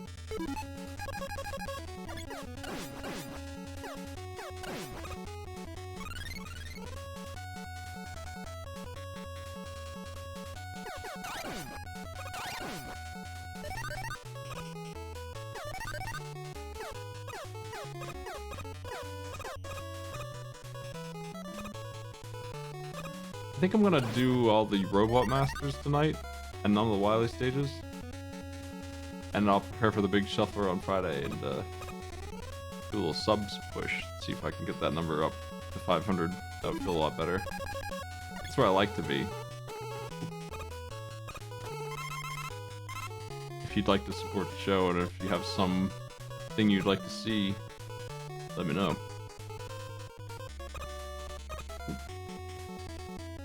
I added some art to the Patreon rewards, and I mailed out the ones that are due. 4 of them I mailed out.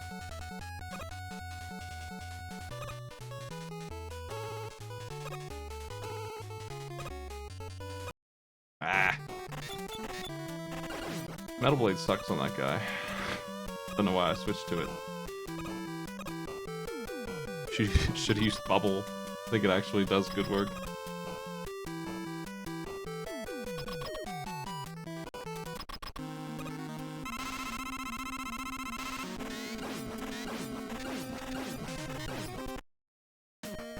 Yeah, that's right. In Mega Man 1, the gravity continues to accumulate as if it were... It doesn't work like gravity does, and they figured that out in Game 2. That gravity, it stops adding up after a point. Like, you hit the point of maximum gravity in the other games, and you stay there. But in 1, it thinks you're falling when you're riding around the magnet beam. It thinks you're falling more and more as you fall down big jumps. You fall like a rock.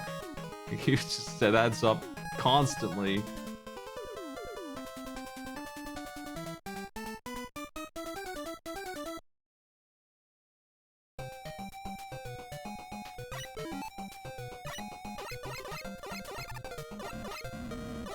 I think I can just fly over this. No, I can't. Don't have it. And yeah, because of that, it makes jumps into corners that are tight like that tough because you're falling faster than you should be, so you can't squeeze in the gap like you would be able to easily do in all the other Mega Mans by just holding left. Rate of descent is way too high.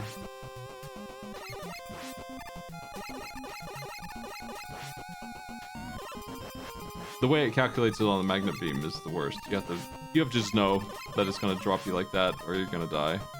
It's a lot of considering you're standing on a platform and you shouldn't be falling. It thinks you're falling.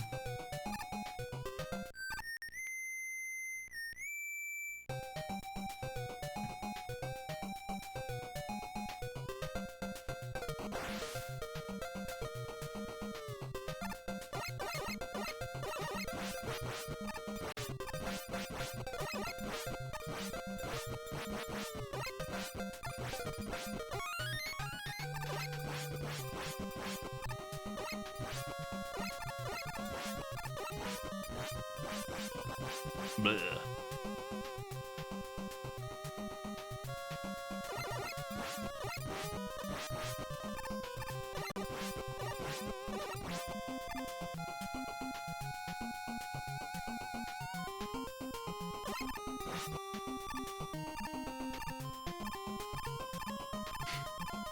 This jump sucks too.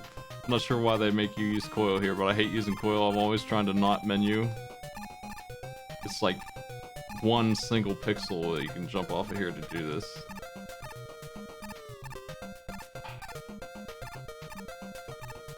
I'll never surrender. Right, you can slide jump.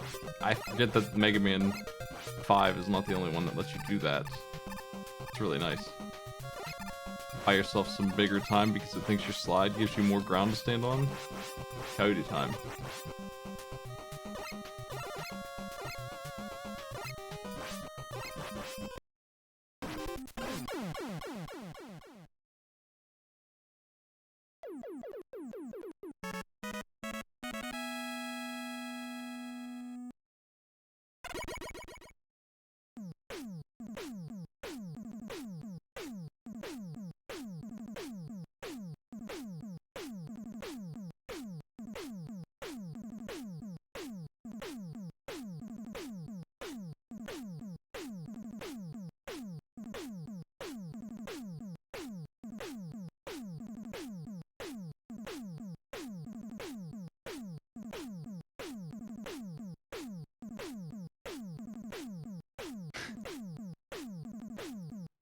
with it, Dr. Light. Come on.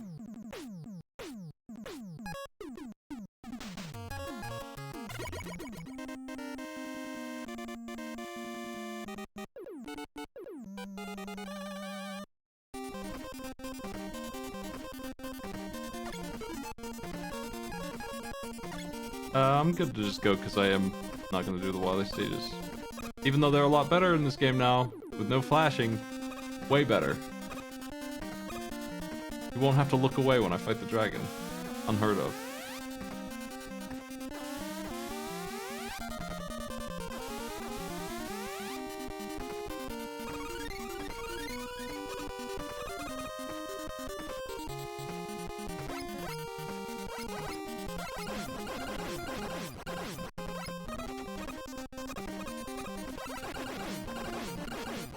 Oof.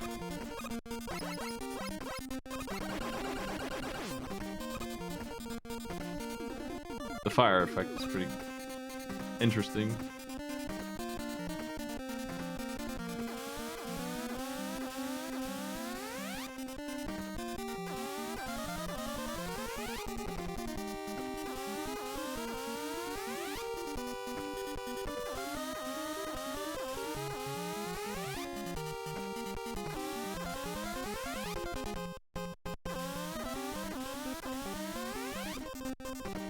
Uh-oh.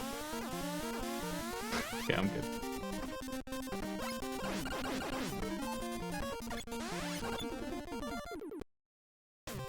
I know I can jump over that guy. Somehow.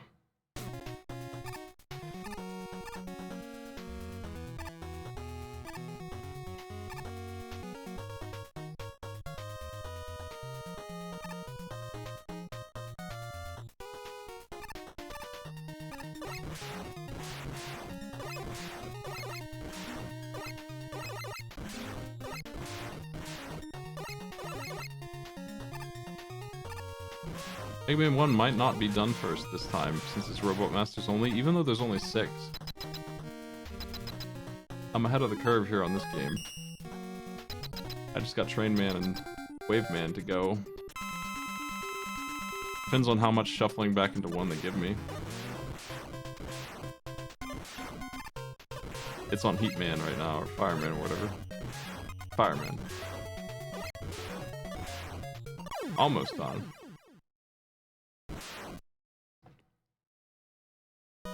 Technically possible to not take any damage from here on out in 5, but we'll see.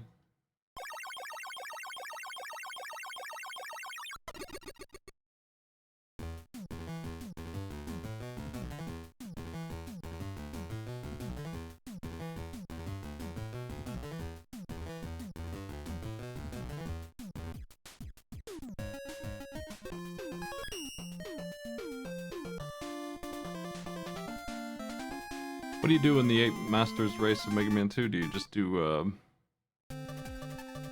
Airman last or something?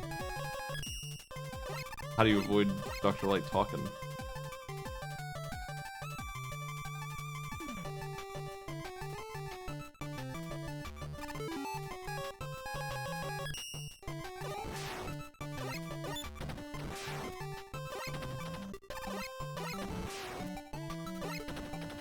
Well, the other language ROM, doesn't it just,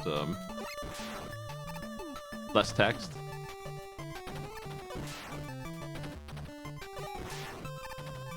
I do Heat Man last anyway. I don't have any reason to do him early. I don't care about his things.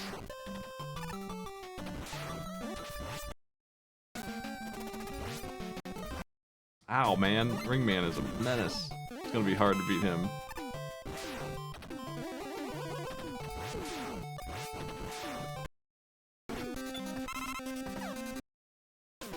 Ah.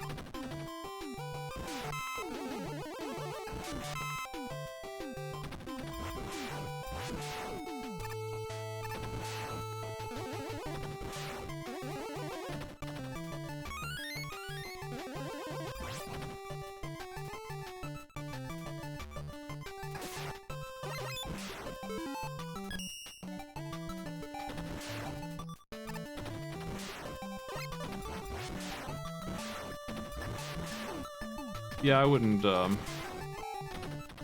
don't do Heat Man until I have everything. And one of the reasons is because I want Rush Jet for his Yoku block crap.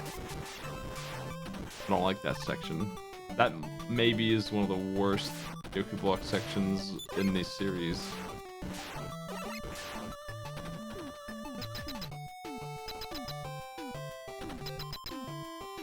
I can't remember the last time I did it. It's probably been 20 years. I don't think I could do it. I'd probably have died 10 times before I learned the path.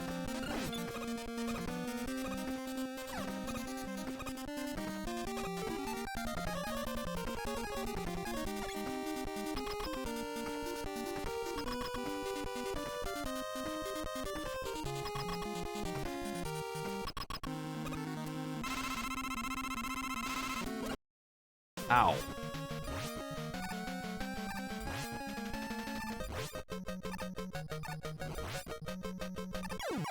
Alright.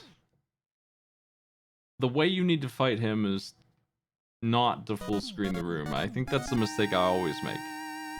Hoping that he won't throw it all the way across. But it's better to just be moving towards him when he throws. Because he'll throw it past you, and then you throw your weapon and then jump back. And his boomerang will come back. Hopefully.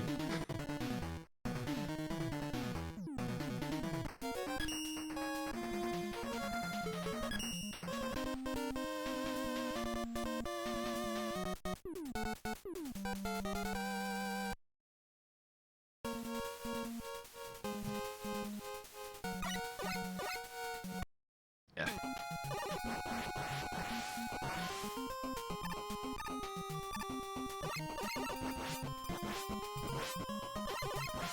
Well, if you're thinking about subs or bits, I would just save them for Friday. We'll have a lot of fun then. I'll probably do Mega Man 1 through 7, X1 through 3, at the very least. Those 3 at least.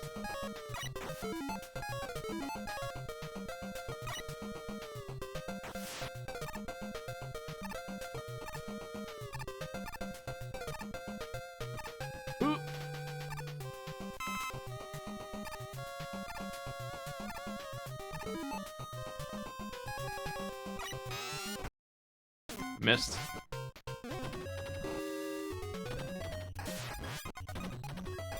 Oh wow. He has a vulnerability time in between his charge. I didn't know that. It's tiny.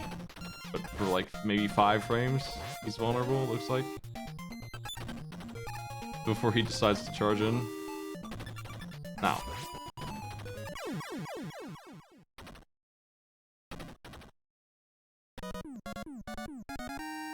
Haven't been flipped too much.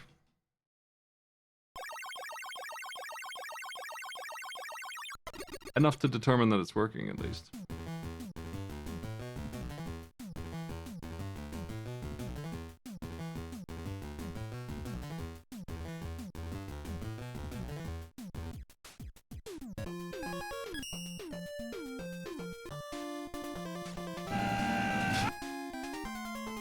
Thank you.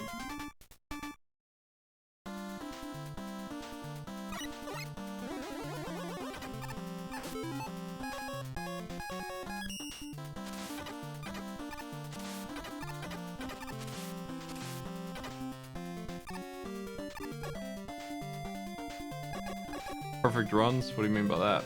No damage? It does that by stage. It asks for Deathless also.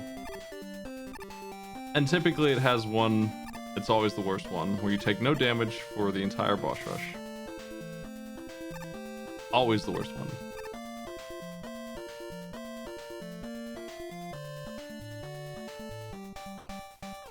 In Mega Man 6, I'd go as far as to say that doesn't make any sense at all.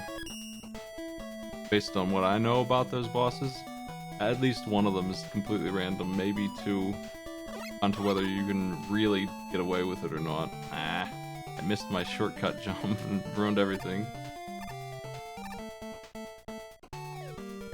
He's not like random, but he's very inconsistent, and if he decides to do the wrong thing, he could easily corner you in a way where you're gonna get hit. And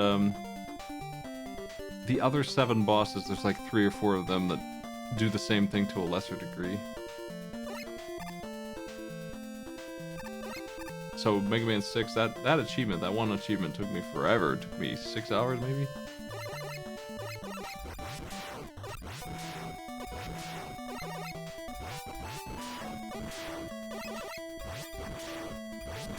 I got it pretty quick in 5. Charge Man is the bad one in that one. He can be a jerk. So you start with him and then you're good.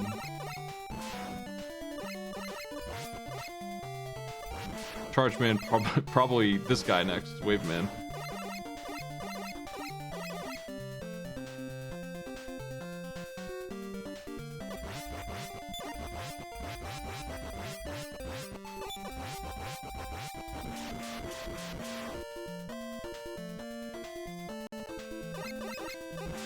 The Super C achievement where you're supposed to not shoot down in a level that wants you to shoot down is probably the worst one I've seen, yeah. It's worse than the broken ones. It kind of is a broken one, to be honest, because it doesn't always work.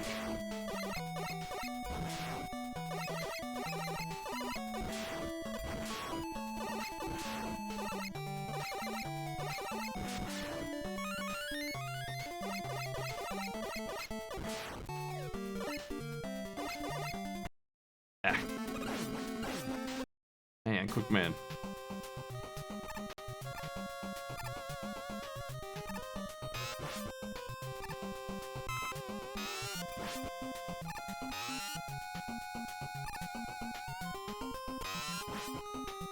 There we go.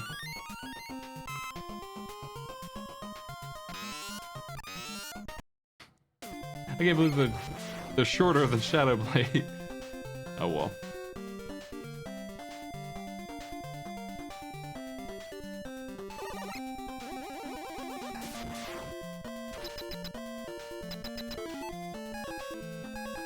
Never saw Mega Man 1 again. This is the end of Mega Man 5. He might hit me a couple times. He's pretty rough, but we'll see.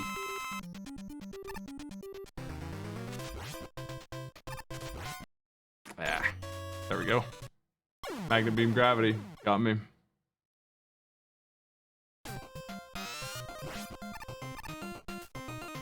I still have Bomb Man to go, actually, in Mega Man 1.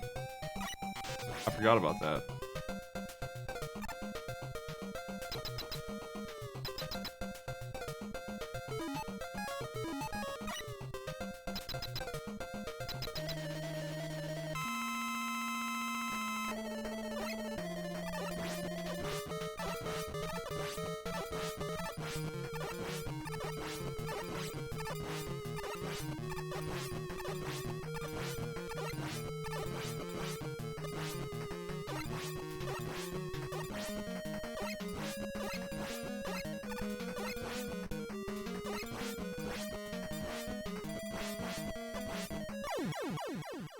Well, that was easy.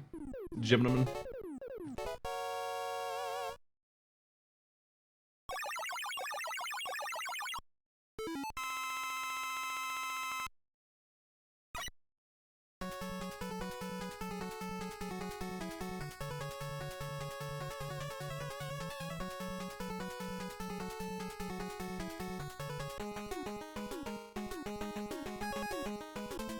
This game's almost done too.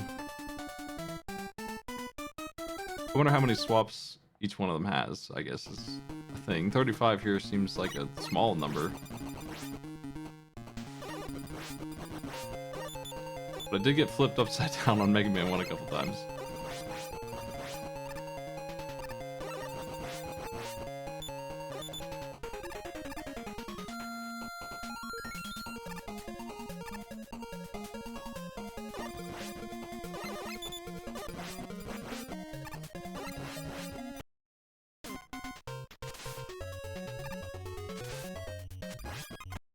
Ah, he always fools me with where he's gonna put that crap.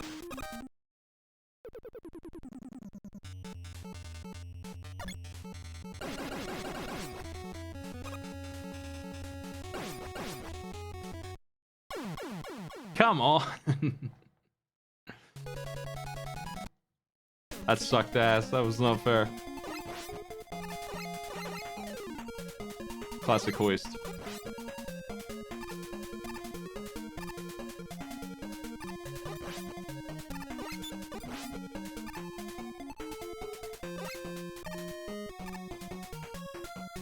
I'll make a marker for that actually real quick.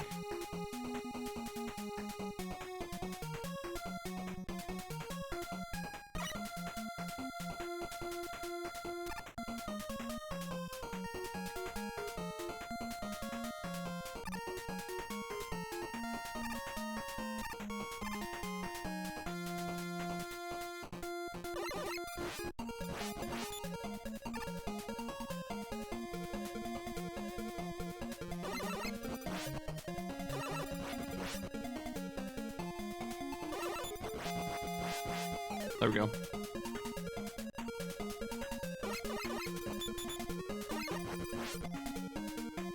What's the deal with the dock robots, plot-wise, in Mega Man 3? I don't understand them.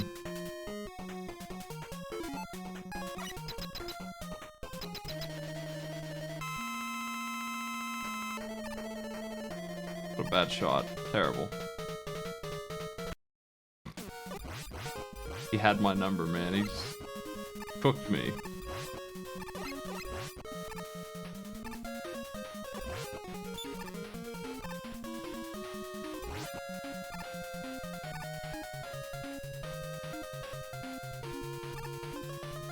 How did we get distracted by Doc Robot? Why did we feel the need to go destroy them? Why did this distraction work?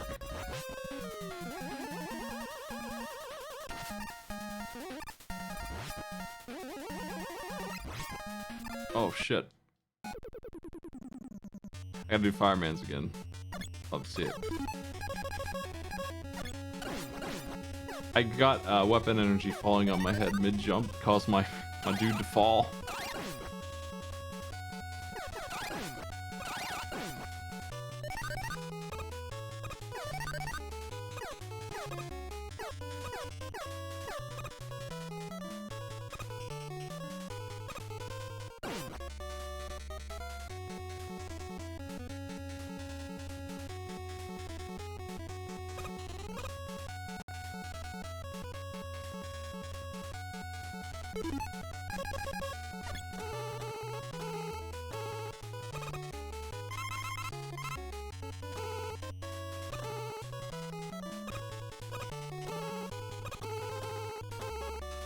Okay.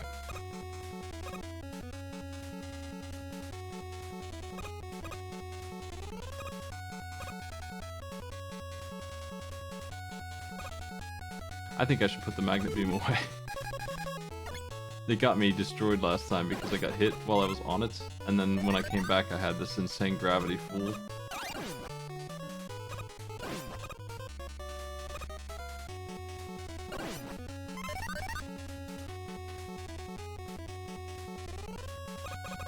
I'm sad this one has not come up in the challenge list late. But I'm really looking forward to the day that someone has 7 tries to walk through both of those.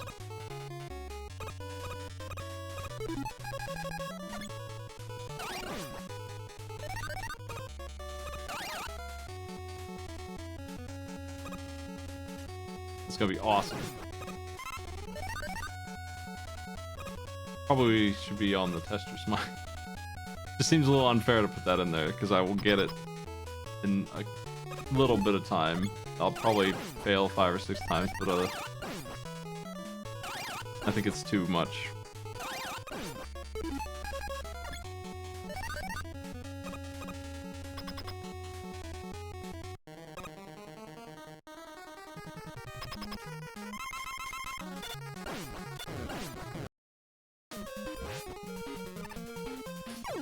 I don't know why I didn't make a jump so far.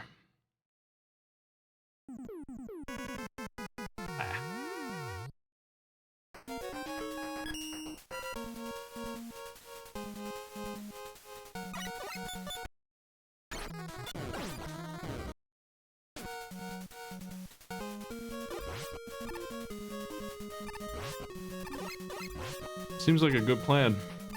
Well, Mega Man's really easy. You just do whatever you want. Yeah, fall for it.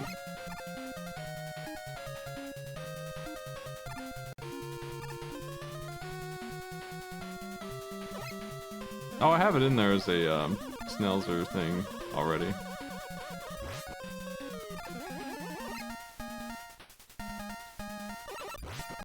Man, come on. Ugh. Playing so bad. I'm losing the quick man too.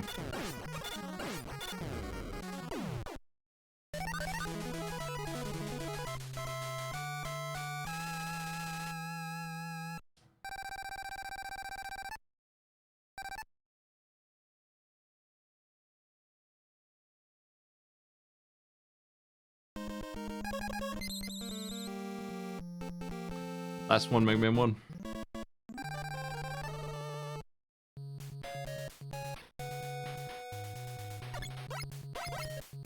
Yeah, they do. But if I put it in that library, I'll have to compete in it, and like I said, I don't think that's fair because I've practiced it a couple times. I know how to do it. It's not really a puzzle, but it's kind of like a muscle memory kind of puzzle. I understand the way momentum works in Mega Man 1 so well that I don't think it's fair to ask anyone to do that.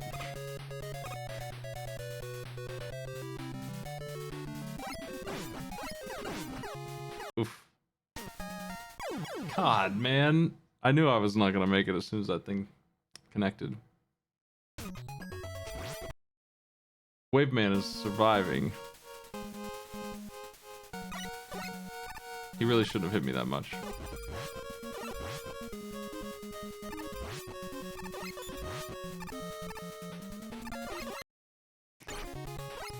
Ugh. Slipping.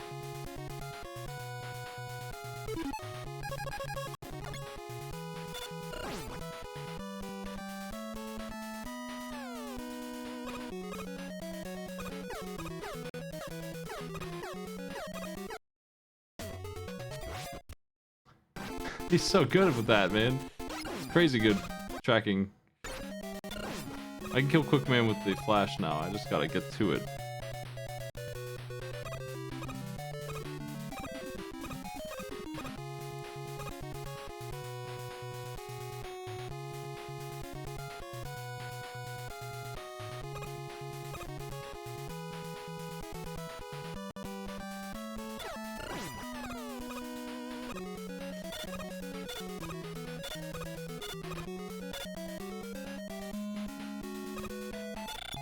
Take that, Joe. What?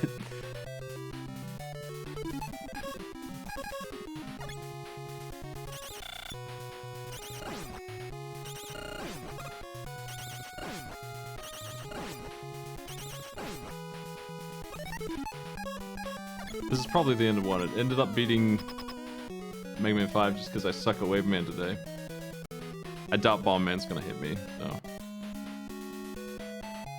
Here's an example of a tunnel you do not want to mess up your gravity on.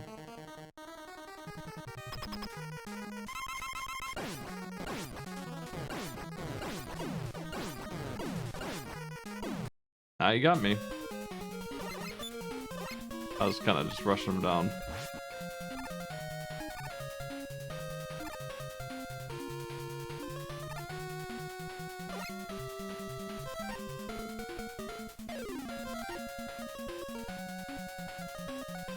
There's like no reason to die in this stage at all. I'm just having a struggle with these fellas right here.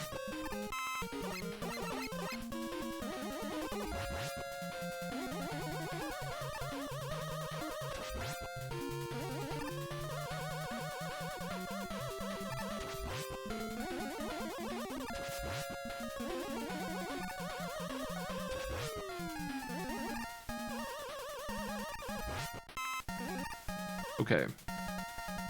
I'm in there. Nice.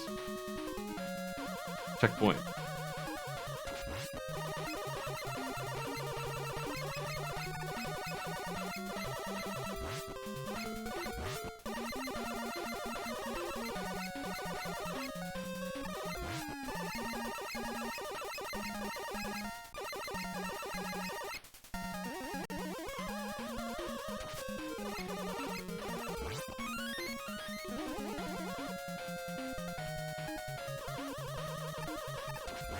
Has dispenser? Oof.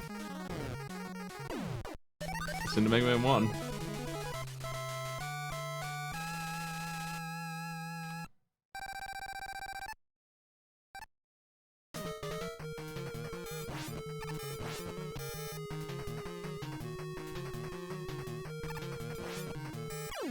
Okay. Got him that time.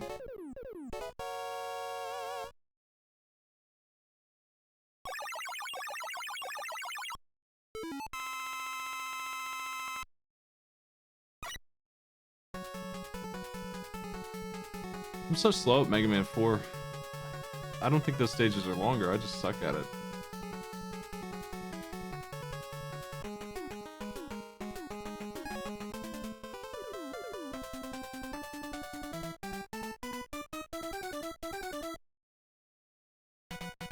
Wave Man will be dead soon.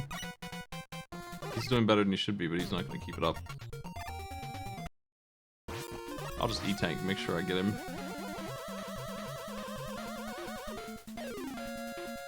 I'm completely out of sync with him. I shouldn't even be using Charge Kick. If I'm gonna do that bad, I shouldn't even use it.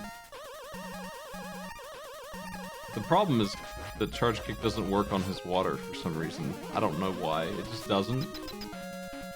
It's bad enough, but it doesn't work on his main attack.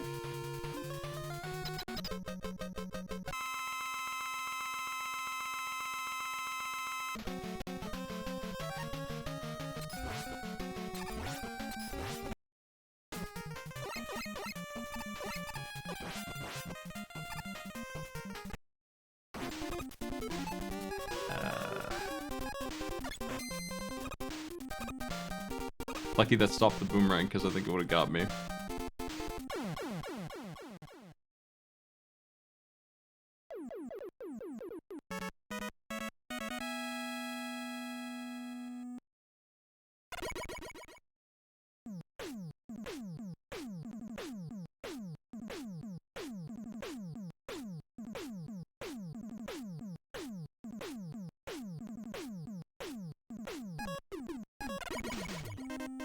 Man.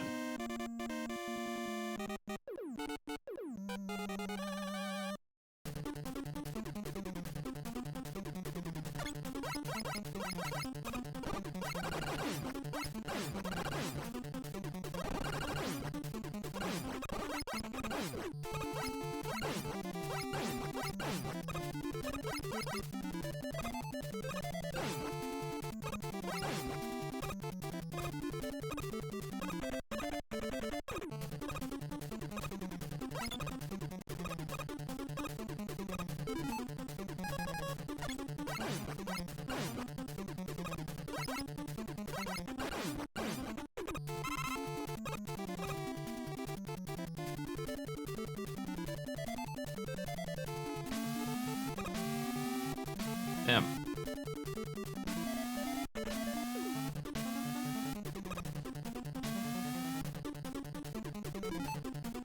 How did they go from that medium difficulty one to what's up the road here in the same game? Like a normal Yoku block puzzle with no threat, really, to instant death disaster. Damn it. I shouldn't have tried that, I should have just stayed back.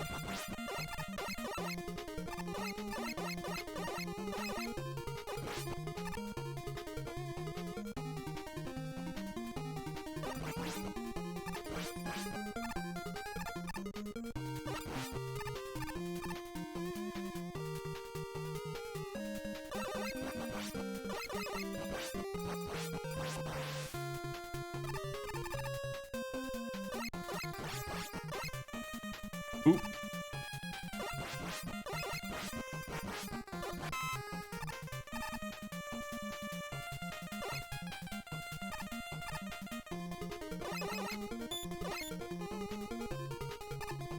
Yeah, a lot of people complain about Airman, and they wrote a song about it.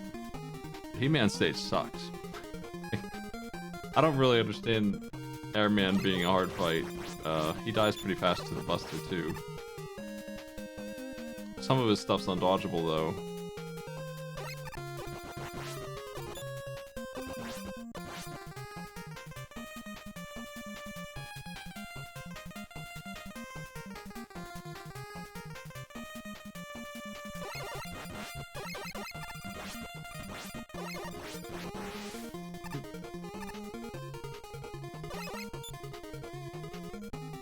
I don't like Airman's stage at all. Mostly because it's so slow. Why did you grab the ladder, you jerk?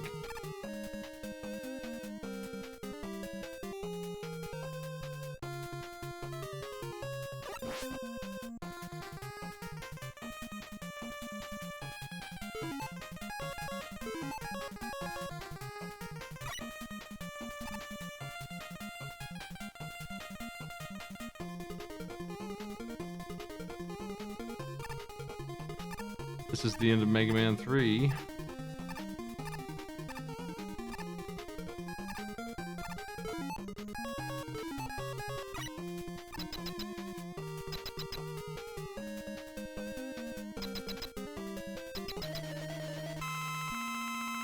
This guy's difficult to dodge. Yeah. It can be done, but I did not do it right. Mega Man 5 is done.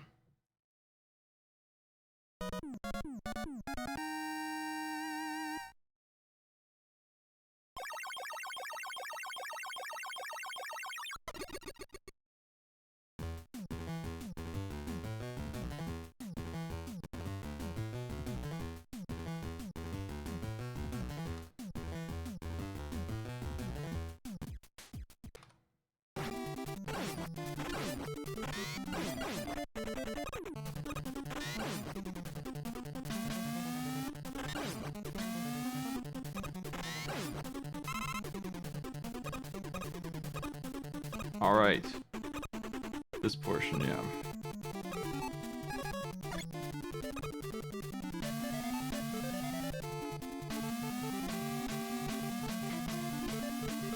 I hate it here. Didn't do it in the right place. I'm gonna try to do it. It's probably gonna be the last thing to do. It's so long, you run out of energy with 2 as well. You have to walk over to the bottom and use it at the edge.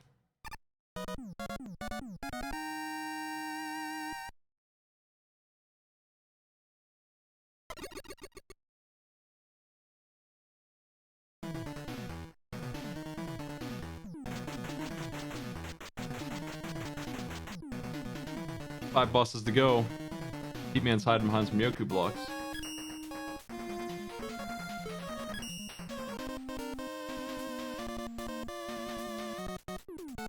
Mega Man 4's got some content left. 10 minutes, at least.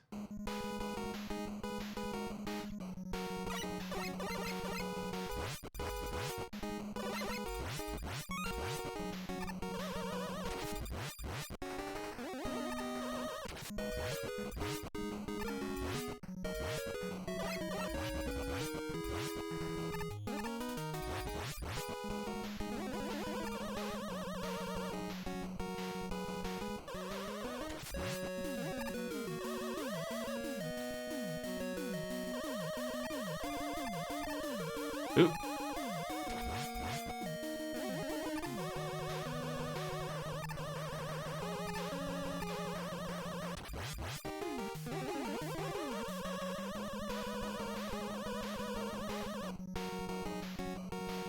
Is there a new Mario Party out? I don't really understand Mario Party Superstar 2.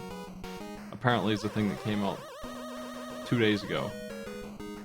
I can't find it, and yet it exists. And I'm super into that, if that exists, so I don't know where it is.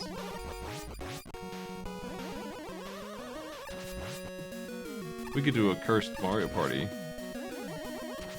event as well for breaking out the cursed Mahjong wheel, basically. Oop.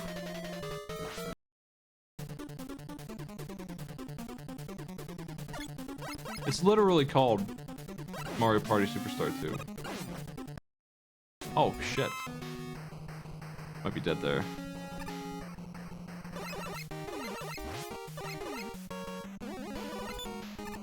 I don't know what Jamboree is. It's literally called Superstar 2. It might be a fan project or something. But it's on the Switch.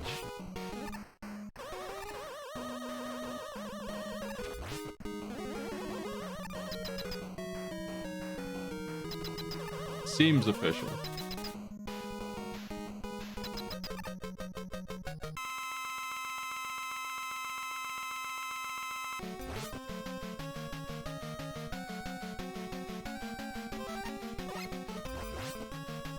Oh, fuck.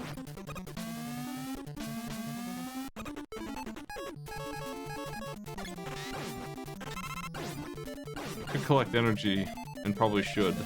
Just skip that little ride.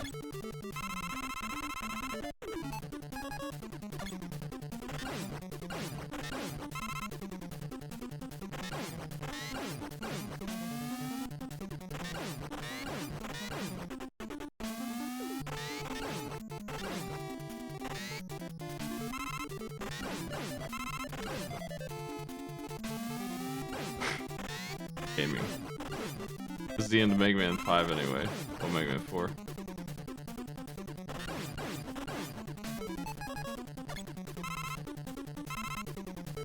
I'm sure that I need as much energy as I can get based on what just happened.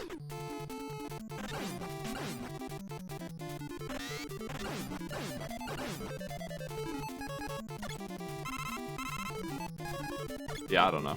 My sister-in-law seems convinced it exists. Big Mario Party head. Big fan. But I hadn't heard anything about it, and I figured that I would have, so that's why it was strange. Oh, I didn't hear anything about the new one either. And I don't watch that kind of stuff.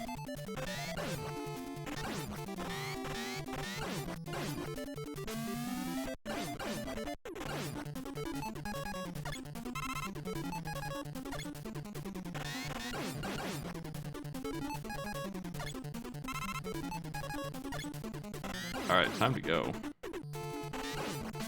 Satisfied. Full energy.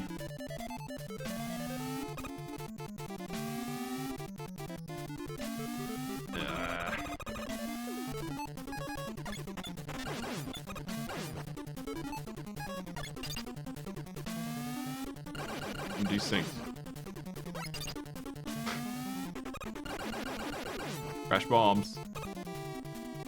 Alright, now, this extra, like, screen of width is very important to the 2 and its energy level.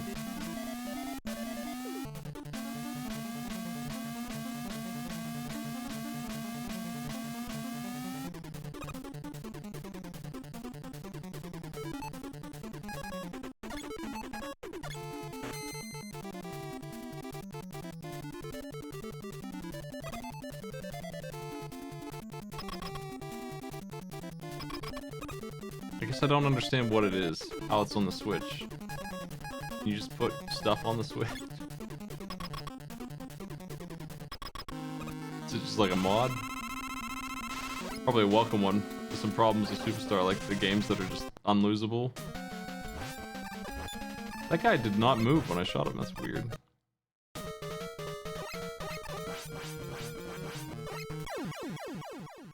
This game's done.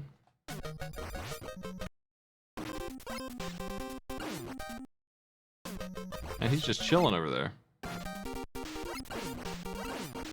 Why did he do that?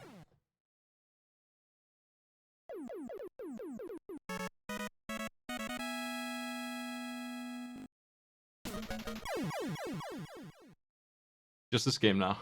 Just 2 bosses left and just regular Mega Man 4. It's 4. I keep saying 5.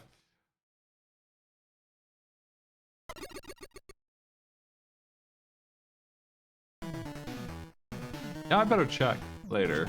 The no flashing mod maybe screwed it up. That was weird. I've never seen him act that way before.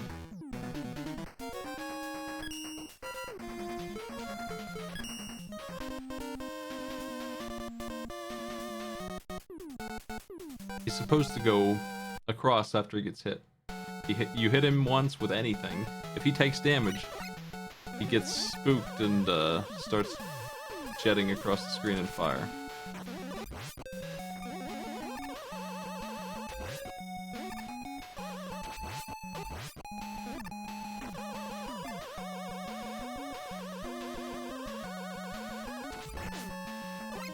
Weird to not get shuffled. Bizarre. after doing the whole night.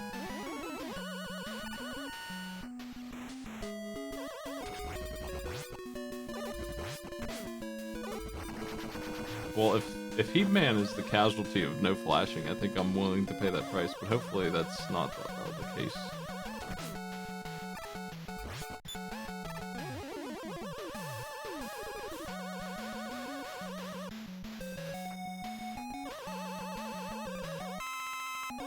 Honestly, the fire part is the easy part of the fight. It's the throw that sucks. I would say it's faster with him not doing it, but otherwise, harder.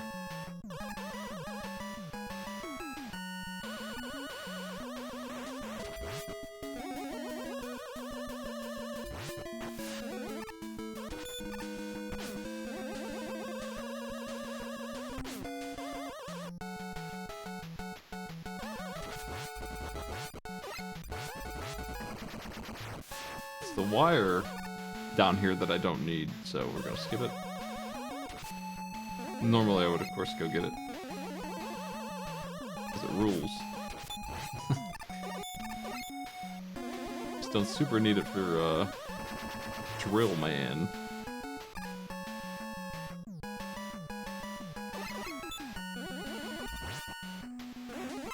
Oink.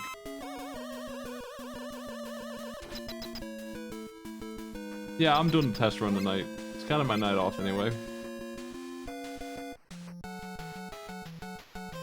Friday, I'm going to schedule a bigger one where I will encourage swapping my screen around, and we'll do 10 of these all the way through. And I probably will have the full list of 100 games that I'm going to be doing for the huge one after that day. I've got it mostly complete.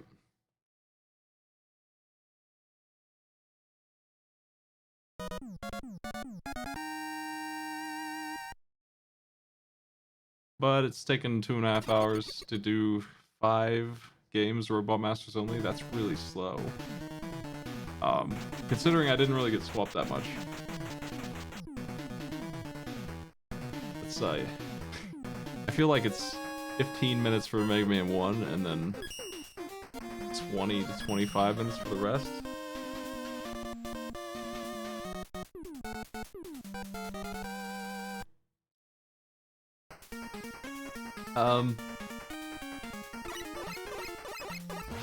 I'm not sure what the highlights would be. Anticipation and Family Feud are always fun. Those are in the list.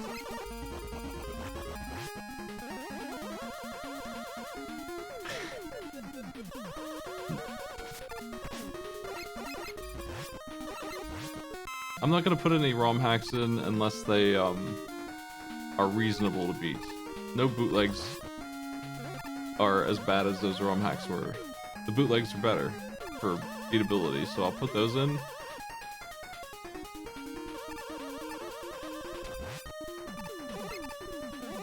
But that one ROM hack with like Hacker Cheat Man or whatever the heck it was named, I'm not doing that one ever again. In or out of the shuffle runs. No thanks. Yeah. Mega Man CX did not have a label on it warning about that guy. I should have run through the whole game before I added it to the shuffler. I'm the one who put it... requesting for it, maybe. I'm not sure. I probably grabbed some ROM hacks and asked the folks to help me put them in there, and I should not have done that.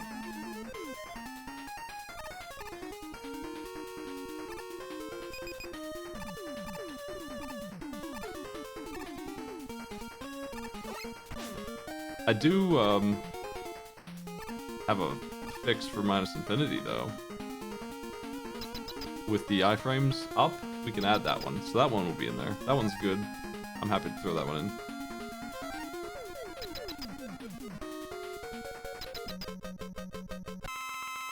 I forget what was wrong with air sliding, but I feel like the end game maybe was too much. Maybe.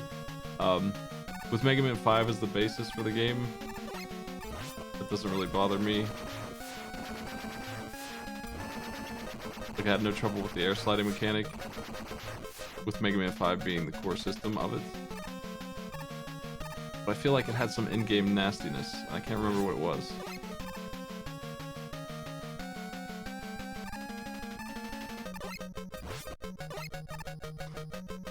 Come on, man. It's bedtime. We gotta get out of here.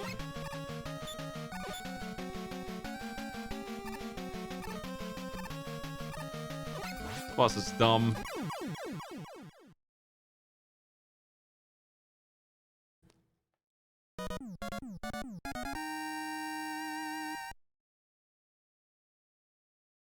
Okay.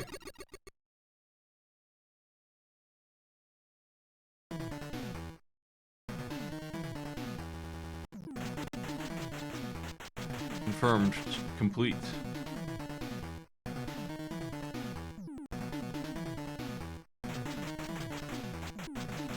Okay, so this works just fine.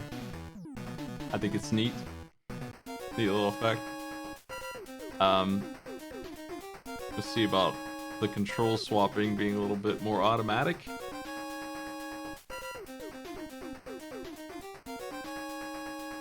That'll be good. I'll do that run on Friday.